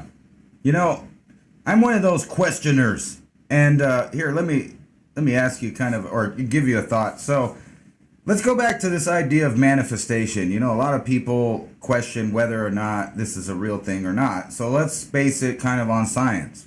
So you have the double slot study that kind of shows that light particles behave different when they're observed. But there's another study that maybe people aren't aware, or it's an experiment, whatever you want to call it. But basically what they did was they took a random number generator and they hooked it to a light. And the light would go around the room and it would hit about every place in the room on average about the same amount of times. Now, when they introduced a plant into the room and put it in one corner of this room where this number generator's directing the light to go randomly, they found that after a short amount of time, you would expect the plant would get the light just as random as any other square inch of the room. But instead, the light more often hit the plant, like if the plant knew the light was there and vice versa. So they kind of proved, in a way, manifestation or mind over matter. But more than that, they proved that where there is observance, that the universe bends to that. So if you want to put that on a grander scale, if we're all sitting here on the earth and we're looking out into space and we're thinking about things and we're thinking about possibilities, light will shine on us more often than not because we're looking. So I'm kind of one of those people with big questions. When I saw this experiment, I kind of felt let down by it because it's just one plant in one room with one random light and one number generator. So my question is, what happens if you put 12 plants in the room, or you have 100 other rooms with lights in it with plants in them, or maybe, multiples? How much can you get all of the lights to prove that just being observed in any way? Because you got to think, plants may not be like us, but they do have feelings. They're aware of their atmosphere, temperature. They have all kinds of senses. So just like every other creature, they have an awareness in a way. And it shows that our awareness, our just being alive, being aware, and observing changes the universe around us, all the way down to a microorganism. I'm sure this effect can be demonstrated all the way up through plants and animals. So what happens, like you said, if for a period of time the entire planet is not distracted by mass media? Say there's a global event, a power outage, or grid failure, or whatever scenario you want to pick that puts us in a position where we have more time to ponder, more time to think, more time to problem solve, but better yet, more time without the distraction. So, this whole idea of extraterrestrials and things maybe noticing us, if you think about it in the same perspective as the plant and the light, it's almost, inevitable that something out in the universe is going to notice us simply because we're here, simply because we're observing, and simply because we're sensing. So like in a scientific way, this kind of proves mind over matter, or other people call it manifestation. And I guess the question is when we know this is a reality, how do we get people more on the same tune? Or do we have to wait for a catastrophic event for this to happen like it's happened in the past? Because it seems like just like evolution and mass destruction and mass extinction, all of these things are tied together with the observation of the universe. So it kind of makes you wonder, how powerful is it, what we're thinking, and how many of us are thinking it at the same time? Because random number generators kind of prove to us that things are not as random as they appear. We affect the universe around us. I guess the question I'm asking you is, how do we kind of get this in before it's too late and we're forced to do it, where we're doing it on our own terms, where we're observing the universe on our own terms in the way that we want the universe to notice us and manifest in the right way? It's kind of maybe woo-woo there, but it's based in science. Change the education system. Because the way we're brought up is put yourself back in the box that doesn't exist, what you just said. Think about 20 years ago, you talked about aliens, UFOs. You were put in a nut house, discredited. Yeah. Reputation's lost, career's gone. But the way to even connect with other people, we've been talking about all night on a vibrational level, that whole yoga thing was woo-woo. Meditation was discouraged from the youngest of ages across the Western Hemisphere until recently, where it was re-emerged and kind of a cool thing to start a new age religion, if you will. So what is that vibration that we're putting out there? You got to imagine if from kindergarten and birth, everybody was taught completely 180 degree opposite of, yes, use your sixth sense. Try to develop even interdimensional seventh, ninth dimension senses. We're all connected as a human race. Do not kill your fellow man, because they are another you from God itself. Another part, another spark of God exists in them as it does you. You kill them, you're killing the Creator. Like, think about all these things. If we were taught differently, how wars would not exist, how this whole central banking thing would not exist, because to create for a few would make no sense, because if we want to live in harmony and balance with each other as a full God race, interconnected spark of a one race the divine looking at us to it. Oh, and it's not even a proper term to use. From us to a vibration and from a vibration back. Think about the vibration that we put out. And I had a strange thought the other day about, all these thoughts that the human resonance field is putting out across the universe now. If you're a negative entity and you feed on negative emotions, it's a feeding trough at the moment. I think about how many strange demonic dark energies are here feeding off of the vibration of fear, hate, anger, and all these other things, distress, disillusionment, depression, all these things over the last year and a half from this COVID thing. Like, think about that for a second. The resonance we're putting off of this, like if sharks can sense blood in water from some miles away, what would 4 billion or 3 billion or 2 billion people resonating the same, like, discombobulated frequencies put out across the universe? I'm thinking the interdimensionality of it too. It just doesn't have to be from, our galaxy here in the Milky Way galaxy out to Andromeda or somewhere different, Sirius A, Sirius B, whatever.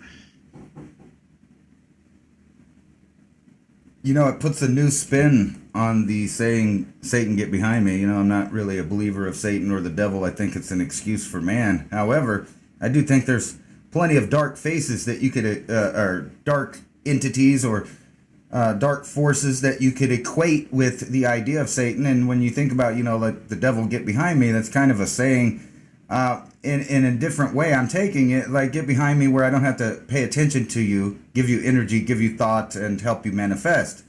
Now, we're not talking about Satan literally, but we might as well be when we talk about elite with plans like depopulation and other agendas, that it's hard for anyone that's not asleep to act like that those are not agendas when they're openly written about by the elite, openly discussed by them, at the same time as they tell us we're crazy for bringing it up.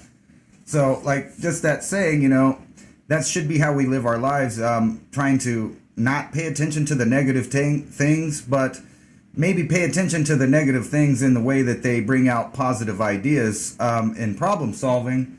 That's basically why I watch the news. I like to keep in touch with the propaganda so that I could kind of filter out what I know is not real and what is real, only so that I can navigate the world in a positive way, if that makes sense. We have a tool belt of gathering information of our own, and they keep making us try to rely on their information. And it's getting to a sick point where when you look for news agencies and all they do is continually give you deception, it's a good meter on what's real now at this point. It's a strange world where you could look to the sources of supposed information to know what's not true instead of what is true. It's kind of a backward thing, but that's where we're at. And it is good to keep yourself in the feed, because every idea we're discussing tonight, if anybody's listening out there, the conclusions we've come to, we would have never come to these same conclusions if we hadn't seen the mainstream media's perception of reality and where it needs to go, and the things that are true and the narratives that need to be true and the things you need to follow, and if you don't, you're not in. There's so many agendas out there, but without looking into that and then following people who are truly giving some solid information of how reality is working and comparing them both, because I feel anybody out here listening should have both sides. It should be for you to choose. Like, look at the mainstream media and then go to a few alternative news sources, and compare both and see, which one resonates and which one makes more sense and which one's closer to your sixth sense will pick it up on reality, what's true and what's not. But for mainstream media, and I really dislike the way it always comes out, these these fact checkers, these guys come out and say it's true or not. Well, how is it for you to tell me whether a fact is true or not? It's my idea and my job as a thinking human to take information and say whether it's right for me, whether it's wrong for me. And that's the thing about YouTube channels. People watch my videos and they go, why don't I? You know what? If you don't like the information, that's cool. I understand. It doesn't resonate with you. That's fine. Go find somewhere else. Don't complain. Because I put a 30-second ad in a 12-minute video, yet you sit at home and watch TV for half an hour and see 5 minutes of ads, yet a 30-second ad in a 12 or 14-minute video they have the audacity to complain about. Like, give me everything for free. I shouldn't have to sit through 30 seconds, which an ad I can skip after 4 seconds. How dare you make me after 4 seconds skip an ad?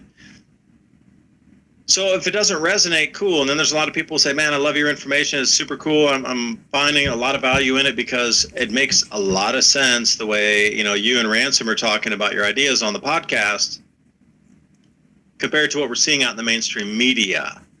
So Ransom, the ideas we're bouncing around have a lot of resonance for reasoning and causations of how governments are reacting, political institutions are reacting, media is reacting to the foreseen changes that are coming. Like, they have to explain it to a global populace that is so used to being coddled and so used to stability. I mean, these last 100 years, don't get me wrong, these last 100 years for humanity have been the best 100 years in the last 10,000 in terms of stability to grow crops, the enhancements of crop technologies, new strains, new fertilizers, which I'm not a super huge fan of. But the way to deliver products, the speed at which to deliver them, anybody alive right now had probably a 10x increase from the kings of the 1700s for lifestyle. You could have been a king in the 1700s, but your lifestyle as an average citizen right now is probably 10x, 20x higher than a king, royalty with servants living in the 1700s. I mean, come now, it's the uber elite, so they're way, I don't even know what goes on up in those circles, but take the truth that resonates with you the highest in your highest being, and you'll know the truth when you hear it, and you will know narrative when you see it.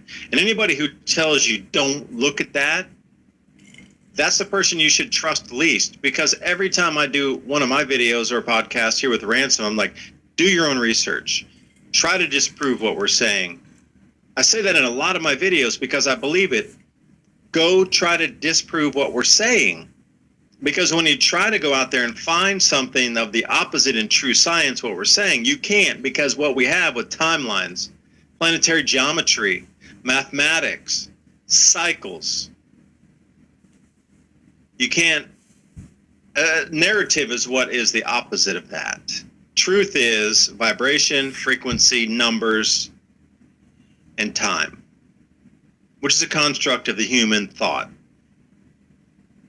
Do your own research on what's right. You'll feel it when it's right or when it's wrong. We're coming into a time right now where you really are going to get to it, and it's very important you choose what's going to help you and your families survive, not to choose something that makes you appear a bit in conjunction with other people who might judge you because, oh, they don't think the same way we do. We don't want to talk to them. Well, who cares? If they don't want to talk to you because you don't think the same way, you need to get out of there fast. I'm not even a Christian, but there's just so many little sayings in the Bible that fit some of the stuff you're saying. Like Jesus, whenever he told his apostles to go out and preach, he said if they didn't listen, to just dust your feet and move on. What good advice is that? And now I got two last questions for you to throw you out there. One of them, we were kind of talking about with the random number generator and the way that the light shines on the plant more often than not, just because it's there and observing. Now, the reason I kind of brought this up was this article by Daily Mail that talks about astronomers spotting 29 exoplanets where aliens may be watching the Earth. Now, if you think about this in the same way as the plant, it's inevitable that if there is someone there, they will notice us just because we're here also observing. So that's one idea I wanted to kind of get your thought on. The more that we think about this, do you think the more likely it is to happen? And secondly, do you think the powers that be realize this as well, and that's why they want everybody on Earth to think about this, is because they are the ones wanting to pull in these contacts? And then here, just on a second, totally irrelevant thing, Do you think we could probably get those ventilators for real cheap now? Because I noticed that there's no high demand for these ventilators, even though the numbers of the reasons you supposedly needed the ventilators at the beginning of 2020 are still around, allegedly. There's not a bunch of people on ventilators anymore. There's no need for ventilators. There's no rush. There's no emergency. So I was thinking we could get these ventilators on sale because, they're not being used anymore and the hype is gone. So why is it that the ventilators are not in high demand anymore, do you think? You don't have to answer that. Oh, ransom. oh, ransom. It was the beginning of it. We didn't know what to do. We were just learning as we went along. Yeah. We learned after a year and a half you couldn't use those. We've evolved since then about understanding what this thing does to people's bodies. But in the beginning, all those hundreds of millions, if not billions of dollars for companies to manufacture those on an instant whim for an emergency medical device, we just don't need them anymore. But the profits are still going to stay in the company for their quarterly earnings, so it's all good. To answer that question, how about using ivermectin? And any of you, again, I'm going to go into ivermectin here because it's difficult to find in a pharmacy now, and it's difficult to get a doctor to prescribe it to you.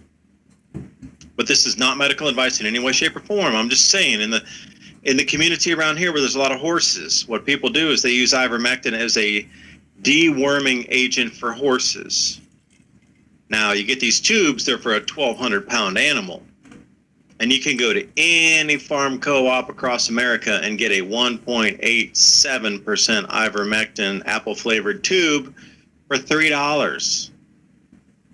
Now, remember, it's a dose for a 1,250-pound horse. It's farm use. But if you were to split that up and, figure out your body weight by the kilogram and how many milligrams and whatever, like I said, it's not medical advice, but ivermectin is quite used in the horse community at pure 1.87, and it's apple flavor. Now that's a great place to go get that if you have horses and if you know how to do math correctly. That's a never-ending supply. I'm and things talked about that. Look over in Himachal Pradesh and other places in India where they started to use it by government mandate. Everything's reduced, nothing, no ventilators, everybody's down to almost zero. And then the other places were like, wear the diaper. It's going through the roof. So what is that? Are you breathing your own, lung diarrhea back in, or what's happening with that? Ew. I'm glad you brought this subject up because recently I've had some oral problems. I have two teeth that have some really big cavities, and I got it abscessed, which led to the other one being infected. So I have this big old infection going on, and I know that I can't afford to go to the dentist right now. So I started looking for what I've used in the past, which was, fish antibiotics. So I went on a path to find some fish antibiotics.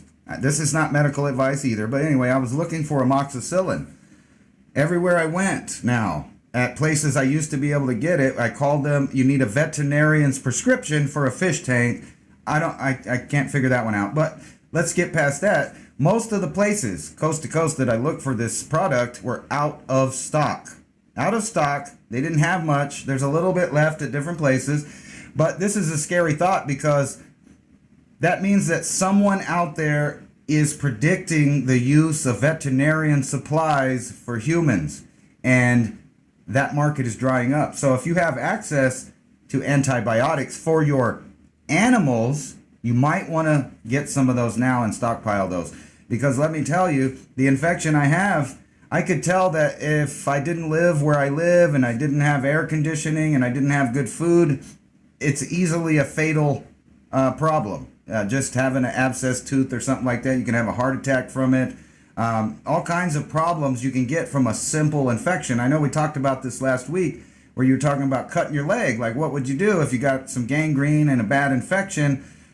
There are some options, but those options are closing up. We're not the only ones thinking about these things. There are people in think tanks that sit around and think about these things for the future, and they do little things to put a wrench in it where people can't get these items. So like right now, I had a hard time finding them. I did eventually find them. Supposedly they're on the way, But the idea that I couldn't just go to my local farm co-op and get a bottle of antibiotics was quite frightening when I realized that it just wasn't anywhere. And my only avenue would have been through medical professionals, which I don't really trust that much given recent events. But I'm just saying, I would have to pay over the amount, and it was hard to find. So they're thinking about these things also. So you might want to look into things like this that you can't get, because there are other sources for the same materials for animals that there are for humans. And that's not medical advice either. But what do you think about that? There's like, I just kind of stumble upon a nationwide problem with the supply of amoxicillin for animals, dogs and cats, fish. There's just not that much out there. This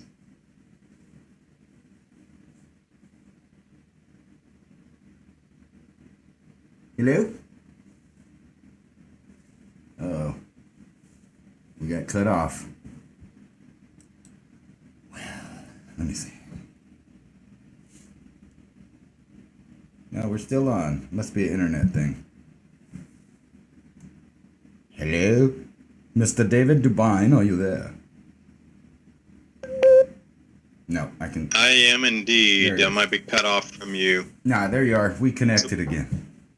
Yeah, so my question was, is that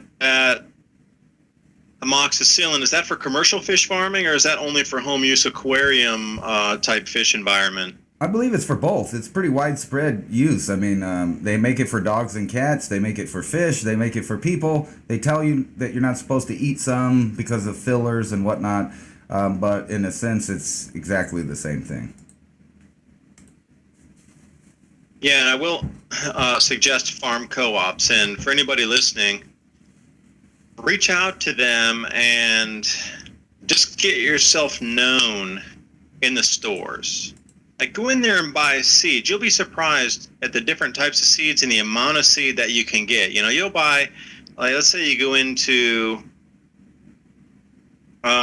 any store USA where you can buy a little tiny packet of seeds for like $3.50. And it could be flowers, it could be herbs, could be anything. If you go to a farm co-op, you'll get a bag about 20 times the size for the same price, because there's no fancy packaging on it. Comes in a see-through plastic bag that is written on it like mustard greens or this type of flower or that type of herb. And it's a bulk buy place, basically. And if you get known enough in there, they just know your face. You come in and ask a few questions. You can buy anything you want in there.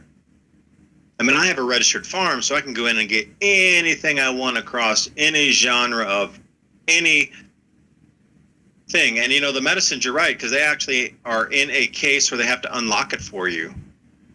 So, for example, when I'm going to be treating some horses, I have to go in and ask for the ivermectin, and then they'll go in and get a few tubes for me.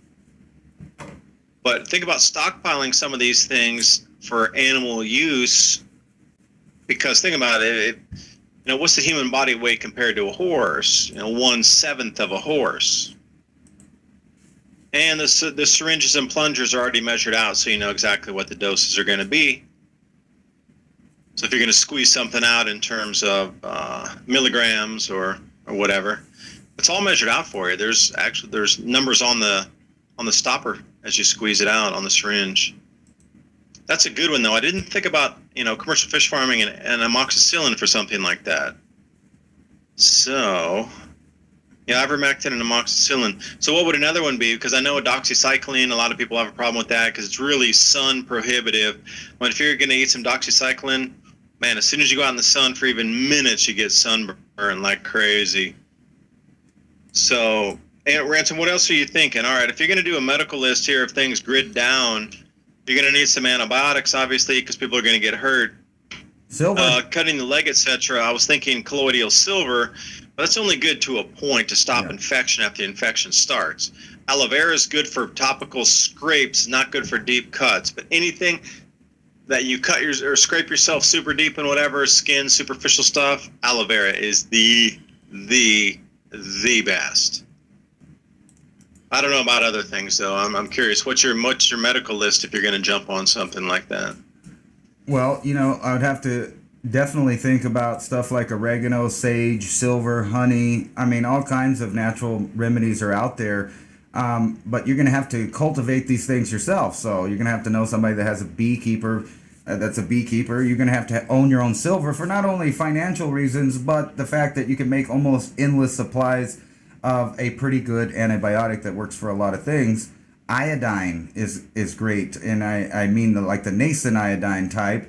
It's actually being looked into dentistry as an alternative to mercury and things that they say they don't use anymore. But it's an alternative to that because it makes a great antibiotic. But yeah, these are all things that are regulated, and they're becoming more and more regulated every day. Like I said, I think it was 10 years ago, I had a similar problem, and I went to a farm co-op, no problem, no prescription. I bought me some amoxicillin, took care of my problem until I could afford to go to the dentist. But this time, I ran into brick walls everywhere. You can get it at Walmart with a prescription from a veterinarian, which is probably not going to give it to you for a fish tank, so that didn't make much sense to me.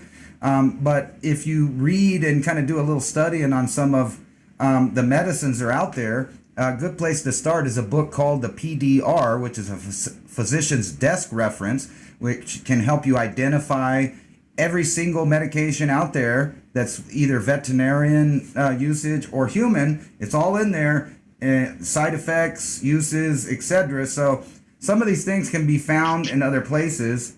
You just have to look, but it's a really good idea to start thinking to the future about simple things, because an infection can kill you if you have no medical help. And if you've noticed through the recent pandemic, they started making it normal to get rid of people with life-threatening conditions because of their new rules and regulations because of the pandemic. So yeah, you're gonna have to find those loopholes and fast. Yeah, I was watching a friend of ours explain how he was using an ultrasonic jewelry cleaner for ultrasonic separation of herbs in water, or an aqueous separation. And what you just described, like bulk herbs right now, you can buy an enormous amount of those for pretty cheap on a few distributors that are not from China, but from the States or from an organic source here in the U.S. But being able to make your own tinctures and then preserve that, think about 151 or even higher, 190, like Everclear, to be able to put into your mason jar after you do your aqueous separation or your ultrasonic separation in water, to get the constituents out of things like you're talking about, rosemary, turmeric, and all. There's a huge list of what you just listed off there that was and still is medicine from the natural plant kingdoms. So if you're able to have an ultrasonic separator and then put that through for 20, 30 minutes, take all of the active ingredients out of that and leave the green material behind, but then you're going to need to store that, and you're going to have to use some Everclear so no fungal or mold will grow. That list is going to be incredibly helpful, and having your hands on bulk herbs is going to be something to think about at the moment here too. I guess closing, like what are some things like other than that? Because I keep on hand Benadryl.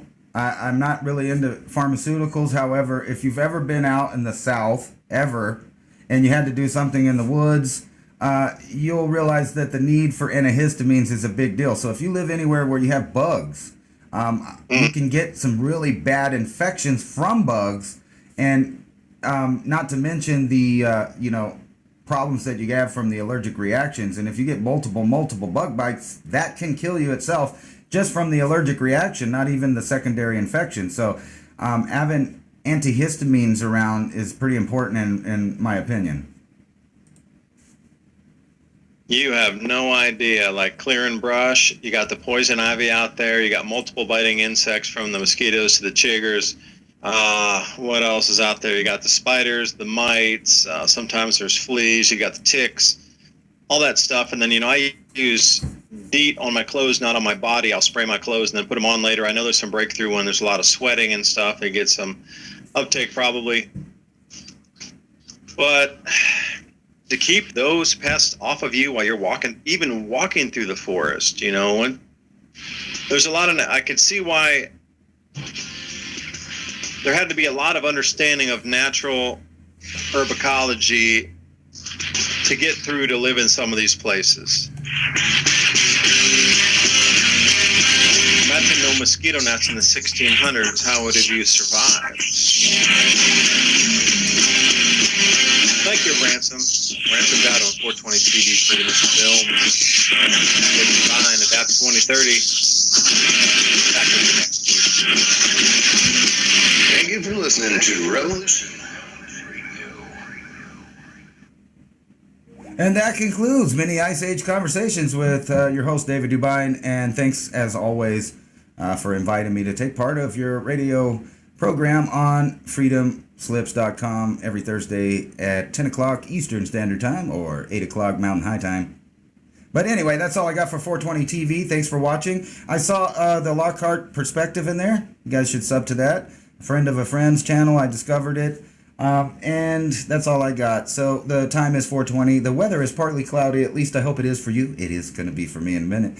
And remember, help thyself so you can help thy neighbor.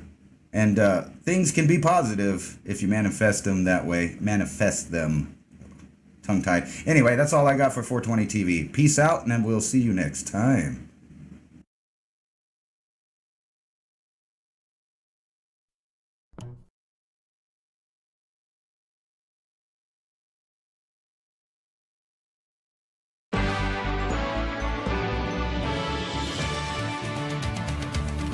No bull. Michael Jordan hints he'll return to the court, this time as a Washington Wizard.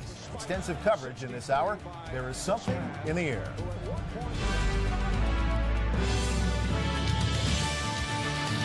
It is 8 a.m. in Salisbury, North Carolina, 7 a.m. in Chicago, 5 a.m. in Calaveras County, California, where the news is being made on this Tuesday, September 11th. From CNN. Anyway, that's all coming up 8:01. Let's get to the top news stories of the morning. For that, we turn to Ann Curry. Because now we have a camera. Katie Matinell, thank you so much this morning. Good morning, everybody, again. For the second time in 2 weeks, the U.S. has lost an unmanned spy plane over Iraq. Iraq claims it shot down the remote-controlled Predator aircraft near Basra in the southern no-fly zone. U.S. military officials, however, say they lost contact with the plane, but they cannot confirm that it was shot. For additional tax cuts? He sure has. In fact, if you can believe it, this morning, he's already been asked about it. Before dawn this morning, he was out jogging. Reporters said, how about more tax cuts? He said, I'm not going to talk about it now, but he did hit. He might talk about it later today. And one member of that committee is former First Lady Hillary Rodham Clinton. Now here's Tom Brokaw with a look at what's coming up tonight on NBC Nightly News. Thanks, Ann. Tonight, 3 numbers that could save your life. 911, 190 million calls each year, but you won't believe the problems we found. You have tired of waiting outside in the summer heat or driving rain to see the U.S. Capitol. Soon you won't have to. CNN has an inside look at the visitor center renovations. And a little bit later, the... Whatever you do, do not open that door. There's another bit right there from Gene Wilder. Peter Boyle with Love and Ray Romano, great show as well. And Everybody Loves Raymond. Watch it flying out here on American Airlines. Let's show you what's going on around the country. Mr. Roker, Al, it is such a pretty morning, isn't it? Perfect fall morning here. Although it's not fall yet, so it's still a perfect summer morning. And good advice. Miles and miles of sunshine. Miles Davis. We're going to put Miles out there today. Nice as it can be across the Northeast. Rough seas still from the chop from that hurricane. But other than that, it's kind of quiet around the country. We like quiet. It's quiet. It's too quiet. That's a quick... And we have learned a couple of things this morning. In fact, we're starting a new feature. First of all, we've noticed that for some reason, several people in our audience have worn various shades of purple. Just by coincidence, did you all call each other and plan this? No. No. No. And even Eddie, come here, is on our crew. He's wearing purple as well. And Jeremy is also wearing a shade of purple. Thanks so much for coming in, and best of luck with your project. The anthology, once again, is called The Long Road to Freedom. Thank you, Katie. Looks wonderful. Up next, a new look at billionaire Howard Hughes. But first, this is Today on NBC.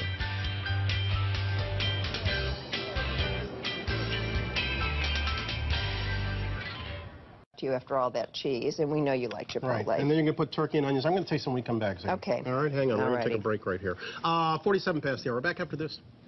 But isn't in America and in politics, isn't spinning? What is spinning, Charlie? Well, spinning is getting out your point of view, trying to put your interpretation on something. So do you think there is a lot of spinning done in politics? And America pageant, but this year things are different. Contestants will be quizzed on current events, U.S. history, and government. 10 of the 51 contestants got a preview. Among the questions, naming the current vice president and knowing what happened December 7th, 1941. 2 contestants didn't know Dick Cheney was the vice president, and 4 missed the bombing of Pearl Harbor. Is news for months. If every Capitol Hill scandal merits weeks of coverage, how much attention do 2.5 million dead merit? It's a story we should have brought you long ago. Looks like Babyface forgot his razor. A definite new look for you. What are you going for? What am I going for? Of Congo. 3 years, 2.5 million dead. We thought you should know.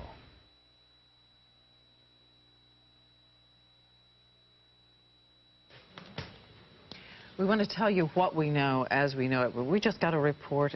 He was absolutely the most amazing man that America has ever created, ever. Okay, I have got to interrupt you right now. Sorry. Richard Hack, thank you very much. We appreciate the book is called Hughes. We want to go live right now and show you a picture of the World Trade Center where I understand, do we have it? No, we do not. We have a breaking story, though. We're going to come back with that in just a moment. First, this is Today on NBC.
For the daily U.S. and international news, headlines with a voice. Now, just a few moments ago, Donald Trump passed through here, so we had a minute to talk with him. Let's roll that tape. You can see what he had to say.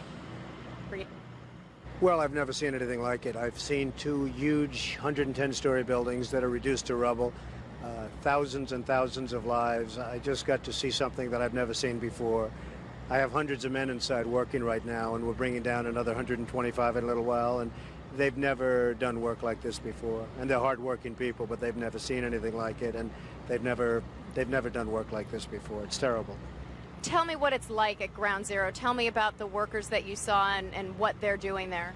Well, not only is it devastation, but it's very dangerous because every few minutes a whistle would go off and everybody would just run because you have all the buildings around it, which are in such a weakened state that people just don't know. And so they just have to take off. And then they come back and they're working under 50-story buildings that you don't know if they're going to fall down. So it's a terrible thing for the workers, and it's a terrible thing for the world, really.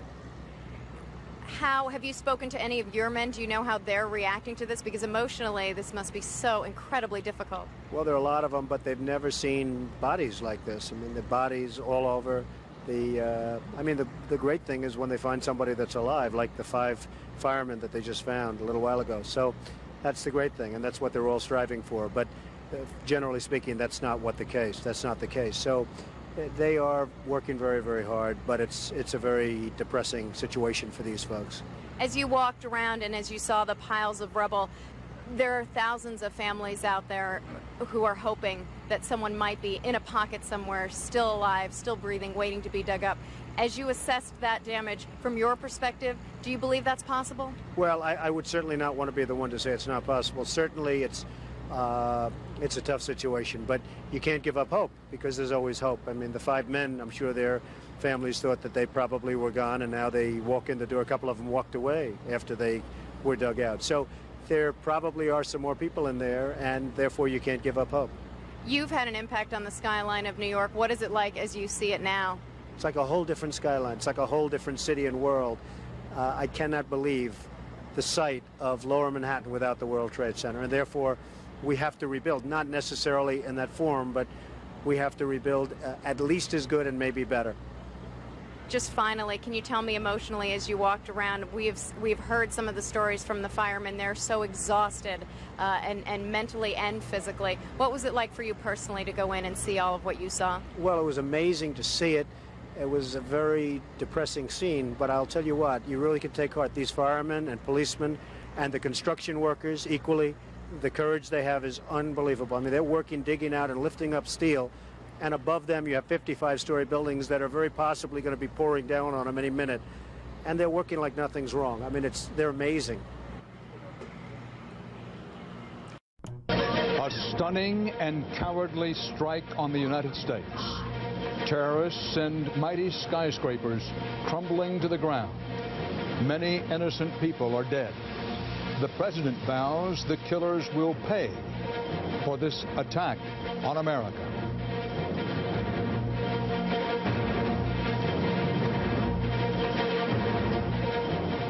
September 11th, 2001. You will remember this day as long as you live.